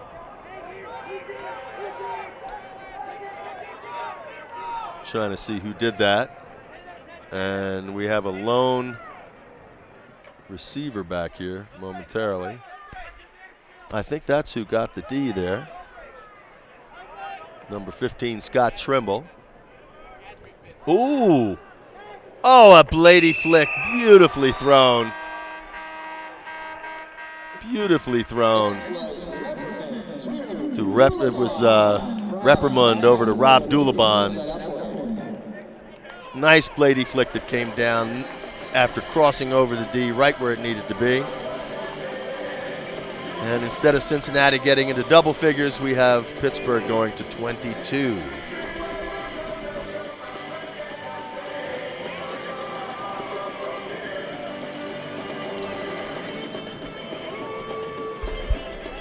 As with most sports, there are protocols for addressing the referees here. Players are not actually supposed to talk to them or question calls. Only the captains are. But in a collegial game like this, if there have not been any disputes, you're going to get very little reaction from a referee being asked for clarification by any player. Certainly if it doesn't interfere with the flow of the game, nobody's going to give it a second thought. And Cincinnati coming up to Eddie Mack there, who throws it a little low on the far side. But it gets scooped up, and you have Colin Grandin trying to find a way around his defender, 20 seconds. which is caught out of bounds, apparently. So another turnover by Cincinnati. Stalling. Ooh, somebody looked like they were going to jack it there and then decided not to. Coming back over to Felipe Delgado. Oh, and he zigged when he should have zagged. A little swing pass that was intended for Mark Fritz over there, and at the last second, Mark faked Delgado out. And the disc hit the ground harmlessly. Schreiner giving and getting. Standing stock still, throws it too far across for Eddie Mack, who dives and doesn't come up with it. Mike Van Ness over to Darren Schultz. Injury, Pittsburgh. And we have a injury. Looks like Mick did something on that throw. Since anyone? Since he's taking one off, so hold on. I don't know if he rolled something or pulled it, but Alex Thorne comes in to handle for him. Hey, on my whistle. On my whistle. You lose a lot of bulk with that substitution, but not much else. Alex has fairly ridiculous hops, and though Mick has great wingspan and can cover a lot of ground, Alex's quickness makes up for a lot of that. Oh, almost picked up by Pittsburgh, but it was just overthrown and scooped by Schreiner, who shoots it up to Corey Hardesty, gets that back to Huffer, and he comes back to Isaac Jeffries, who comes across the field to Eric Brinkman. Back over to Huffer on the far side here. And it looks like Corey Hardesty or Colin McCartney over there, I guess. Huffer going for the end zone, but he couldn't quite get to it, so Eric Brinkman catches it as he steps out. Isaac Jeffries dumping it back to the 20. Ooh, and into Isaac Jeffries for the goal. Quick little shot from Huffer. And they are in double figures, ladies and gentlemen. They have gotten into double figures.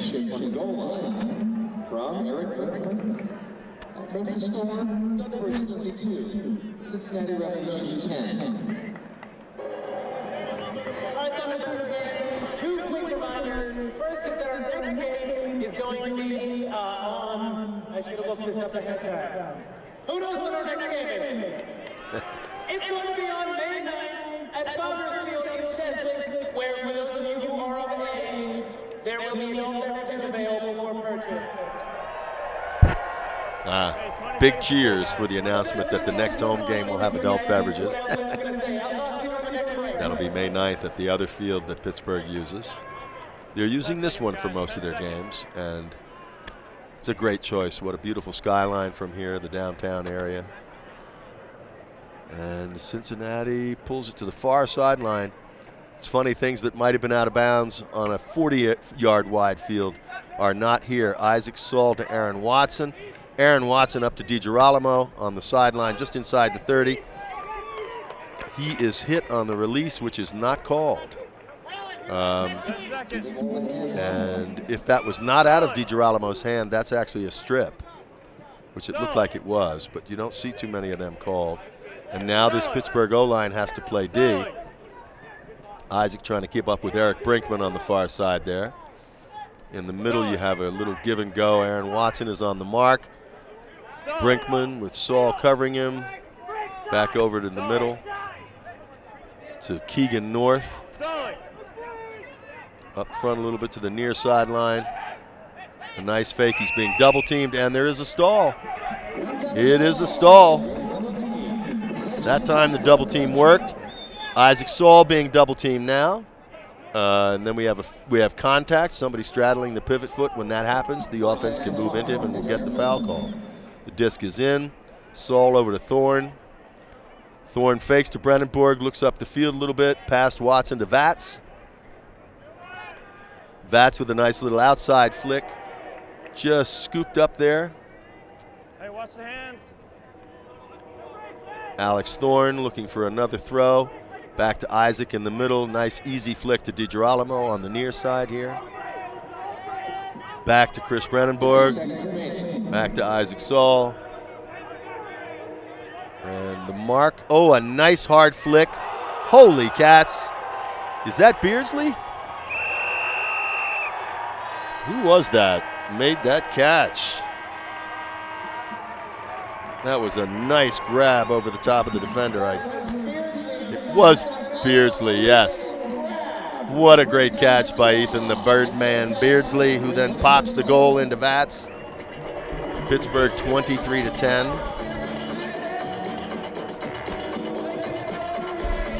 Dave Vats was an assistant coach for those championship teams at Pittsburgh. And I can tell you, ladies and gentlemen, he is real happy to be back on the field with these guys. One thing that this pro team has done is given a bunch of players from University of Pittsburgh who could not play with each other just simply due to the fact that they weren't there at the same time, a chance to play together. And they are making the most of it. And now this time we have DiGirolamo out on the defensive line with Beardsley. And it looks like Fedorenko pulls that. We only have 2 seconds left, so Pittsburgh is keeping 5 guys back. This is their big stack, and that goes harmlessly over to the sideline. Caught by Colin Grandin. A little, hey, how are you? Guys are enjoying themselves out here tonight, even though the game is a little lopsided. You can see these players enjoy being together. Anson Repperman just having a little chat with some of the Cincinnati guys. Ooh. It's like Gus Misley took a little false step there coming off the field. So we have 2.5 minutes, or 2 minutes and 10 seconds really, until the fourth quarter commences. Another little activity, and I'm sure we'll be taking it to commercial in a minute. Is this your first game? Yeah. It's mine too, actually. It's okay. Are you ready to break the draw? No, I'm not on auto anymore. Now, have you ever done this before? All right. You ready? Go ahead. I suppose it's possible Pittsburgh would rest some of their starters in this fourth quarter, but Victor Williams is the winner of our group prize. Victor, where are you? Victor is going to win a fabulous Thunderbirds merchandise pack for being a member of a group. think of the active roster, Pretty much everyone's gotten a chance to get in here. Thank you so much. Can you yell out, "Go Thunderbirds"? Go Thunderbirds! All right, great job.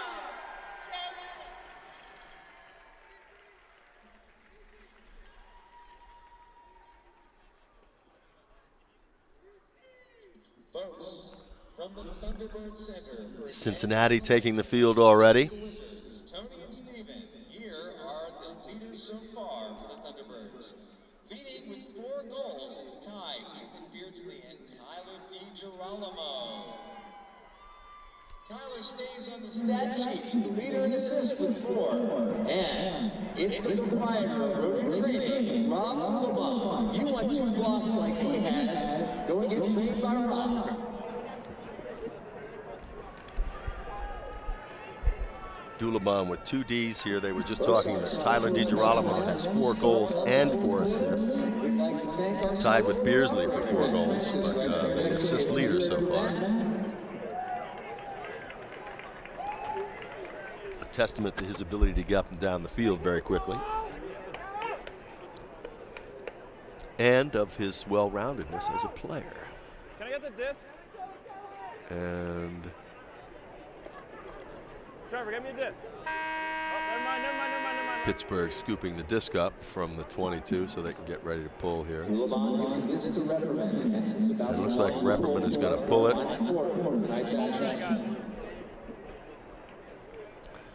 Dulabon, Panone.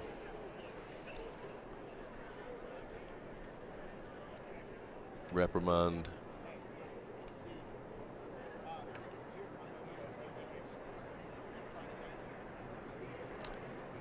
And Tad Whistle out there.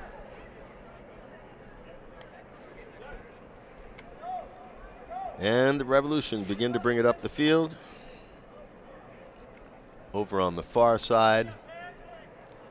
Nice Blady flick back to Schreiner in the middle. Fake.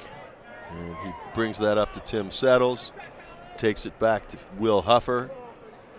Back up to Schreiner in the middle. Oh, I'm sorry, that's not Schreiner. Gus Misley. Back to Eddie Mack. Coming over to Huffer. Looking for Corey Hardesty, but not getting him, and instead to Tim Settles. Nice little catch by Schreiner in the near sideline. And the hammer going across field for the easy goal to Corey Hardesty.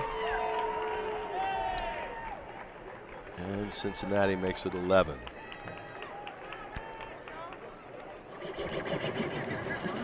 That was Schreiner to Hardesty, and it was half Scott Trimble on D there. It's Thunderbirds 23, Revolution 11.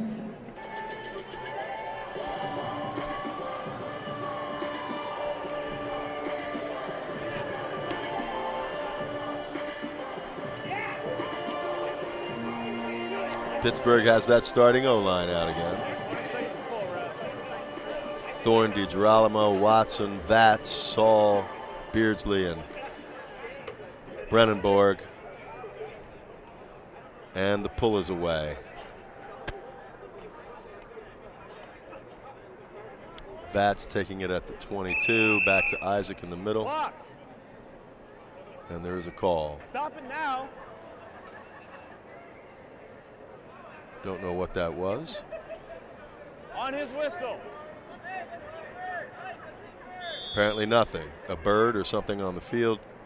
Whistled back in. Saul to Brennenborg. Back to Saul in the middle of the field. He's looking upfield for Alex Thorne, and he has him. Alex going to the Birdman for another goal. Ethan Beardsley now has 5. And that's a stat Tyler DiGirolamo is probably okay with him having over him on a night like this. Good night, 24. Well, 11 minutes left. I think they have a shot at 30 tonight, folks. I really do. They keep going this way. Paul Fedorenko is going to be pulling this one. Brandon Thomas out there with him. Darren Schultz. Mike Van Ness. And that crazy guy Alex Thorne is coming out to play a little D just for fun. They're anticipating a turnover. They'll have Alex to handle for it. And Fedorenko lets it go. A nice pull, this one. Going to the far corner, and that's going to get very close to the goal line. It's at the 5. Cincinnati, with a nice pull up to Huffer all the way to the 35. Gets it to Schreiner at midfield. Ooh, that was close. That was close. Mick almost got a hand on that. Oh, a nice Blady hammer from Colin McCartney down over to Corey Hardesty in the end zone. One of the better looking Revolution goals tonight.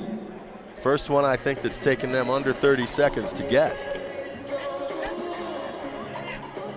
And they're feeling a little better. They're back up to 50% of the Pittsburgh score.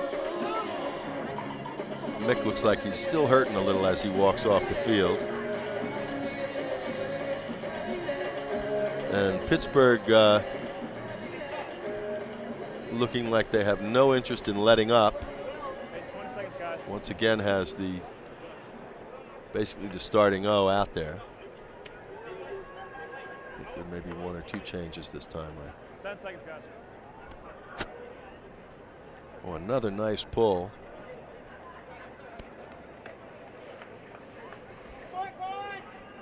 Brought in by Beardsley, thrown to Isaac in the middle. A nice blade up to Tyler DiGirolamo at the Cincinnati. Back to Watson at the 30. Back to Tyler at the 20.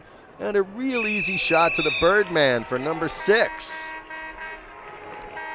Vat's standing behind him wondering, hey, when am I going to get my turn to catch that goal? 25-12, ladies and gentlemen. A real waxing going on here tonight. Chris Brennenborg, who didn't have to help on that point. The quick one answered right back by Pittsburgh. And the D-line comes back out, congratulating the O as they come onto the field. Prepare to go at them again.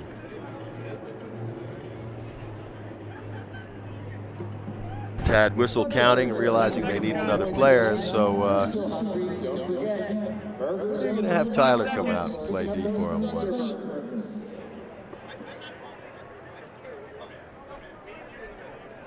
Nice pull,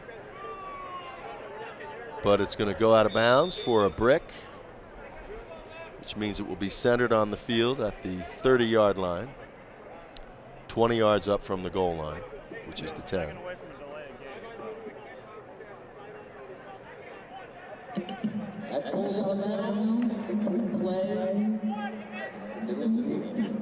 No, he should be at the 30. They're putting him at the 35. Really not sure why that is. It's a 20-yard brick, but oh well. Going back to Settles, looking for Schreiner, and they're going backwards. And Gus Misley has put it over to Huffer on the near sideline, being guarded by Scott Trimble. Tyler DiGirolamo guarding the middle handler, the center handler. And there's Corey Hardesty popping it to, ooh, a big old Blady hammer to Gus Misley for the 13th Revolution goal. Misley catches that to get them one over half of Pittsburgh's score, now 25-13. The Thunderbirds would like to thank their volunteers tonight. Let's give it up for the volunteers who have helped to make this experience a pleasant one for you. If you're interested in volunteering for a professional sports franchise, helping to be part of this experience, get in touch with us through the website, PGATHunderbirds.com. Hey, 20 seconds, guys, 20 seconds. I know the Pittsburgh Thunderbirds would, sorry about that. I say I know the Pittsburgh Thunderbirds would like to thank their sponsors.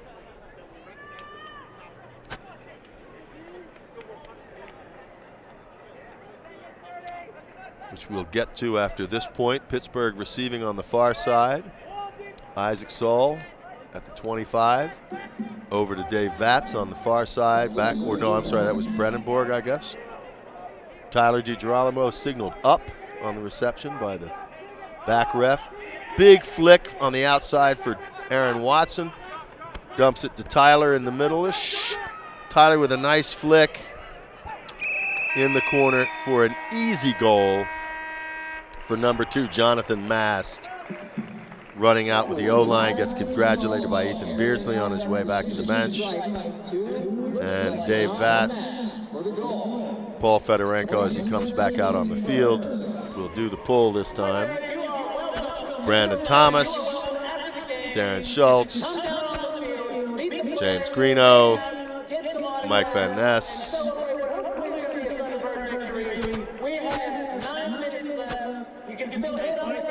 26 goals, 9 minutes left. I'm saying they get to 30, ladies and gentlemen. That's just my prediction. 10 seconds, guys. Pittsburgh is giving Fedorenko a little room to throw. And the disc is away.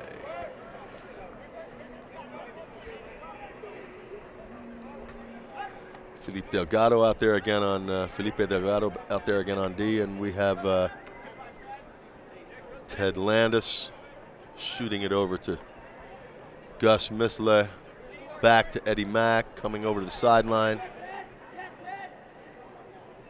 Ooh, a nice throw from Corey Hardesty back to Ted Landis, and another goal to Gus Misle. Misle's third or fourth now. Cincinnati does get it to 14. Their offense seems to be running a little more smoothly. It's hard to say if I wouldn't venture to say Pittsburgh D is letting up, but I think it's safe to say they have the game well in hand at this point. And they've done their job this evening. 20 seconds, guys. 20 seconds. So they may not be pushing quite as hard as they were the score closer. Okay, 10 seconds. And again, we have Vat, Saul. Brandenburg is going to take the pull. No, I'm sorry. Isaac Saul, a nice bladey throw out to Aaron Watson. Easily up to Dave Vatz, back to Aaron Watson. Looks across for Beardsley, back to Isaac in the middle. And that nice bladey flick. Oh! The Birdman gets a hand on it and just cannot quite rope it in. I know Isaac would like to have that throw back. He led him a little farther than he wanted. A big backhand jack. Brandenburg is down there. Can't get it. And that's 54, Ben Jansen for the Cincinnati Revolution. Throws at the sideline and it's dropped. Brandenburg is picking that up. Lost his hat. DiGirolamo over to Isaac on the near sideline at the 15 or 16-yard line. Right back up to DiGirolamo. Ooh, and he sees a Beardsley going long. Ethan, nice play. Birdman reads it well, gets it at the 12, drops it to Vatz at the 15. Into number 2, Jonathan Mast for the goal. And we have 27. Well, I wouldn't bet against them getting 30, folks, not at this point. The defense is coming on. Tad Whistle, Alex Thorne playing with the D. And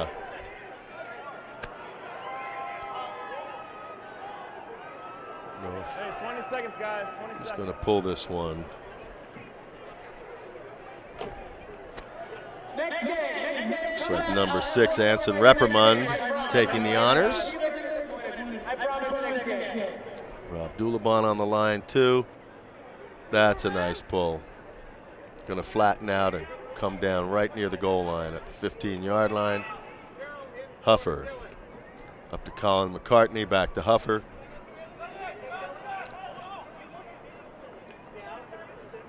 Ooh, and Gus Misla had to get up a little bit to rein that in. And there was a very nice D by Mike Pannone taking it away. Alex Thorne with the disc, the bladey outside flick. It's read properly but D'd nicely on the far sideline by Huffer, who picks up the disc with number 21 Rob Dulabon marking him, throws it across the field to Tim Settles in the middle there, and back up to Gus Misla. Back to Settles. Settles has got some open real estate, bringing it to 38, I'm sorry. 39, Nicholas Bissonette. Back to Huffer. And Isaac Jeffries, whom we haven't heard from in a few minutes, on O. Ooh, a diving attempt by 71 Tad Whistle on that. Didn't quite get it.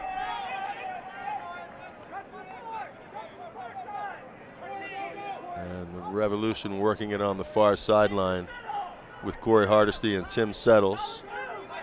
Colin McCartney, I think it is. Ooh, and that is down, ladies and gentlemen. The old worm burner. Ope and Alex Thorne. A little brief hesitation to get around the mark. It is not in the goal.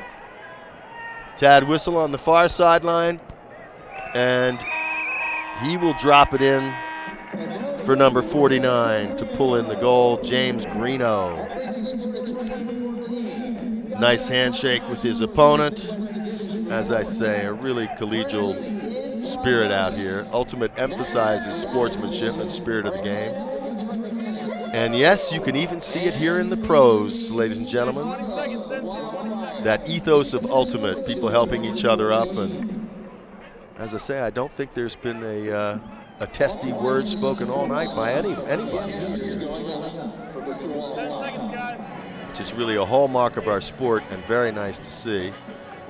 And Cincinnati getting the arm chop as they get their last offensive player on. I don't think the refs are inclined at this point to call any delays or offsides with the game this much in hand over something basically fairly minor. And a nice pull with 28 goals from Pittsburgh. A little fake. Oh! Almost tipped out of bounds over there. And that one is tipped. Away from Eddie Mack by number 16, Mark Ritz again. He's been in a lot of places on defense. A nice swing pass to Aaron Watson. Back to DiGirolamo. And kaboom to Felipe Delgado for the goal. His first of the night, I believe.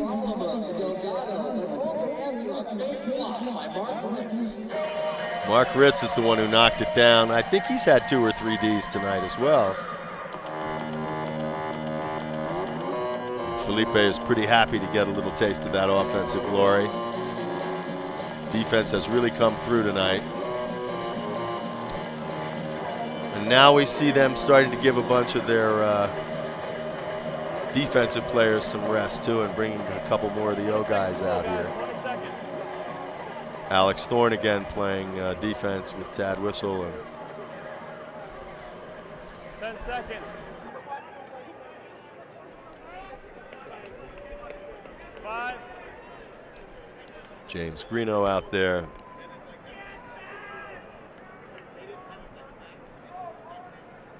Pittsburgh not hustling down, but they're on that second throw, and then back on the third, Tad Whistle.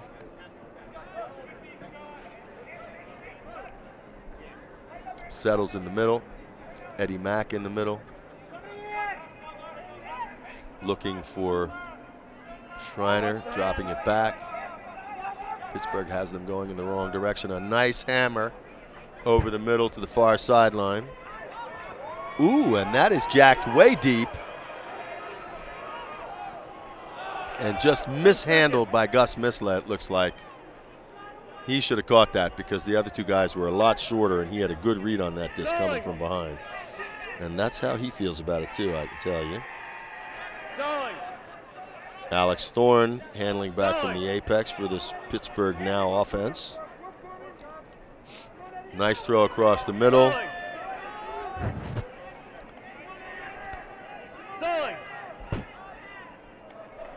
And into the end zone again.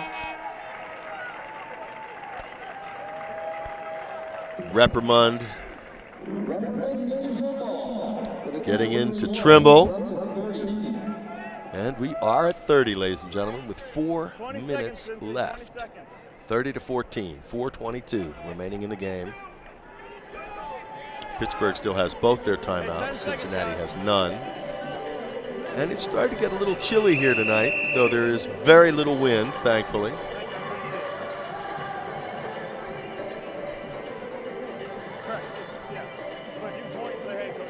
It looks like a timeout has been called. Is that what's happening? Yes, must be.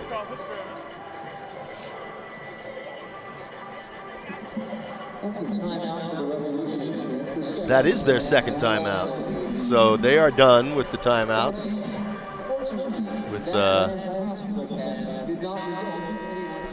Look at that. They actually count down the timeouts on the scoreboard. That's pretty nice. Apologize for not noticing that before. It's a terrific stadium here. Nice wide field. And the stands have filled remarkably since the beginning of this game. Really only the sections in front of the broadcast booth and all this infrastructure were filled at first, but now it looks like well over half the stands are filled. It's a terrific opening night crowd.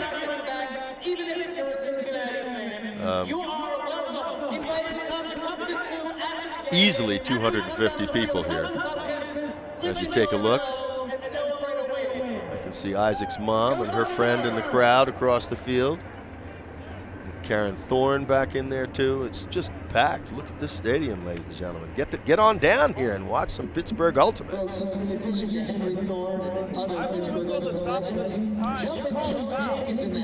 the Revolution with 14. Lining up to get the disc.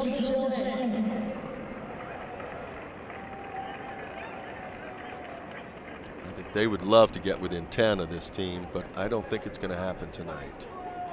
I just think Pittsburgh is too amped up for their home opener, and the offensive line has really been clicking tonight. And the D ain't too shabby either. Cincinnati working it up the far sideline to the 20. There he goes. And that was close over to Tad Landis. Back up the far sideline to Colin Grandin. Oop. And that is taken away in the end zone by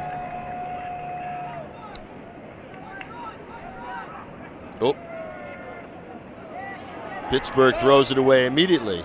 Back to Cincinnati. Getting it back, that was Mark Fedorenko who got the D. He did not throw the turn. Eric Brinkman trying to figure out what to do with it, dumps it back. And gets it back and throws the goal. On the far side, and that's Keegan Carroll who roped it in and then got a 5 from one of the disc boys here from Pittsburgh, which he appreciated, a big smile. It seems the spirit of the game is even bleeding into our young disc carriers, our disc runners here tonight, which is great to see. And I know Cincinnati would like to be doing better, but they're still having a good time and a good game here tonight, enjoying themselves, I mean. Isaac Saul back on offense, David Vatz. Looks like we have Jonathan Mast out there doing a guest shot. Ethan Beardsley again. Is Aaron Watson back? I think so. And I think Alex Thorne, who's been playing D, takes a break here. Dave Vatz mishandled it just a little bit after it hit the ground. Centered to Isaac Saul, up to Chris Brennenborg, who shoots it across the middle to Aaron Watson, who puts a nice high shot to Tyler DiGirolamo. Back to Dave Vatz, back to Tyler. Little fake, and a back to Isaac Saul, a little high. Ooh! He's had a mismatch there that he was, I think at the last second, couldn't decide which way to get to that. Too high for Dave Vatz, and just high enough for the Cincinnati player to knock it down. Rare turnover by Pittsburgh tonight.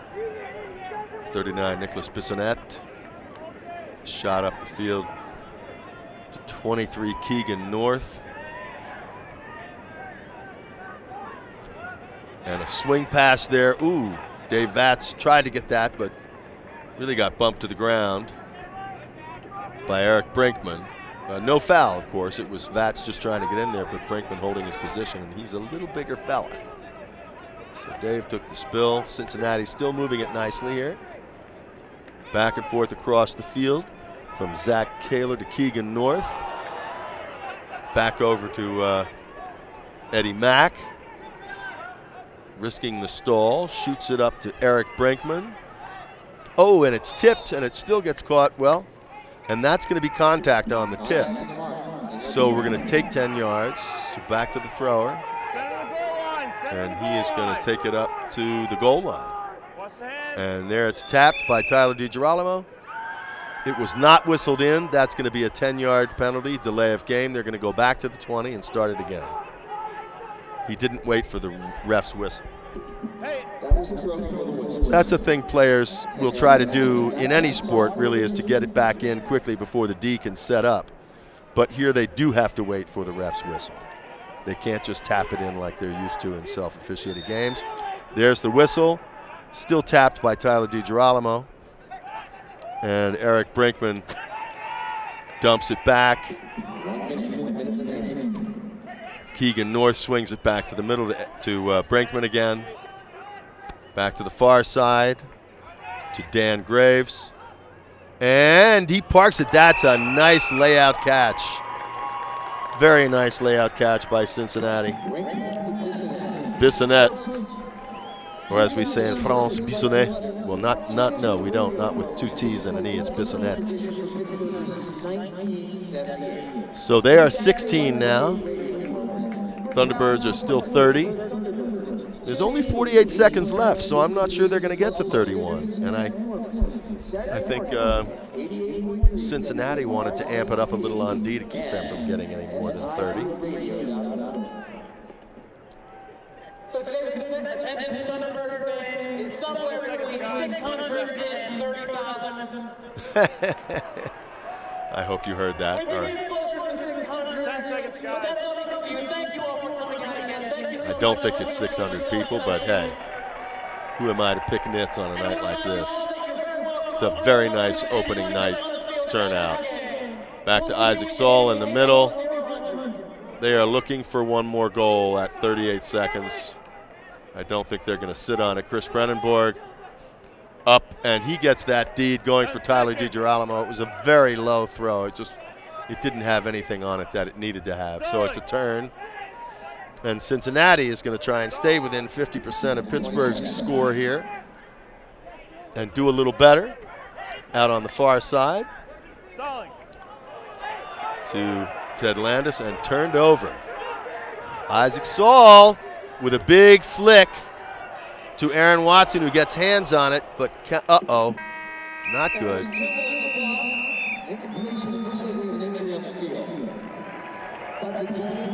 That is not good. I hate to see that injury. He's grabbing his ankle, and this looks serious. He is not getting up. He is not getting up. Oh, gosh. We hate to see this late in the game, and especially a guy who is Mr. All-Around like Aaron Watson. This is not good. I don't know if he got kicked or rolled that ankle, but he is not in good shape.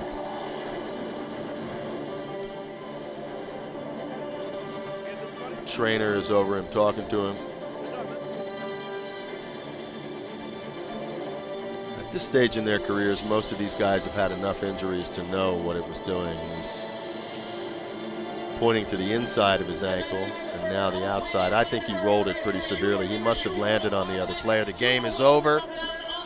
A very collegial handshake experience here.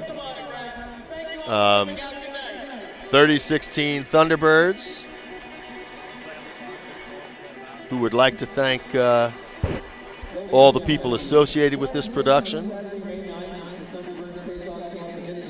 Our director, David Onomastico, Chris Venice, cameraman Brett Wormsley, Jason McMillan, the executive producer.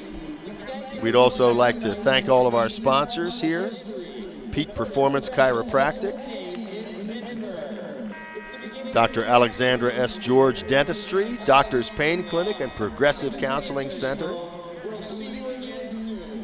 and Aaron Watson being helped up by one of the Cincinnati players, getting handshakes from them, coming over after the game. Tyler DiGirolamo trying to make sure he's okay.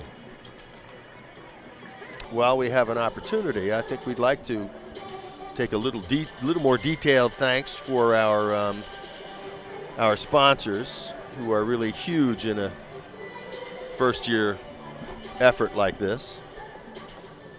Peak Performance Chiropractic with Dr. Dubiak and the staff at AIM 360, continually helping people reach their own healthcare goals.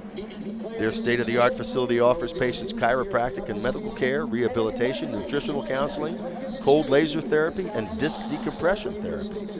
For more information, go to peakchiropracticpgh.com.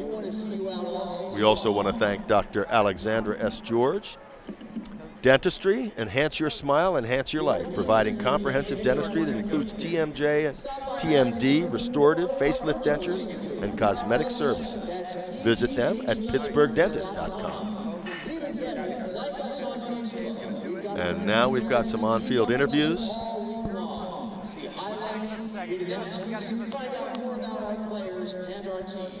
Folks, thanks again for being part of a very special night and a very special Hey, Coach, great game today.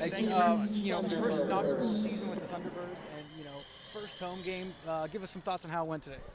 We're thrilled. The fans were fantastic. To get this many fans on the first night of our existence is phenomenal.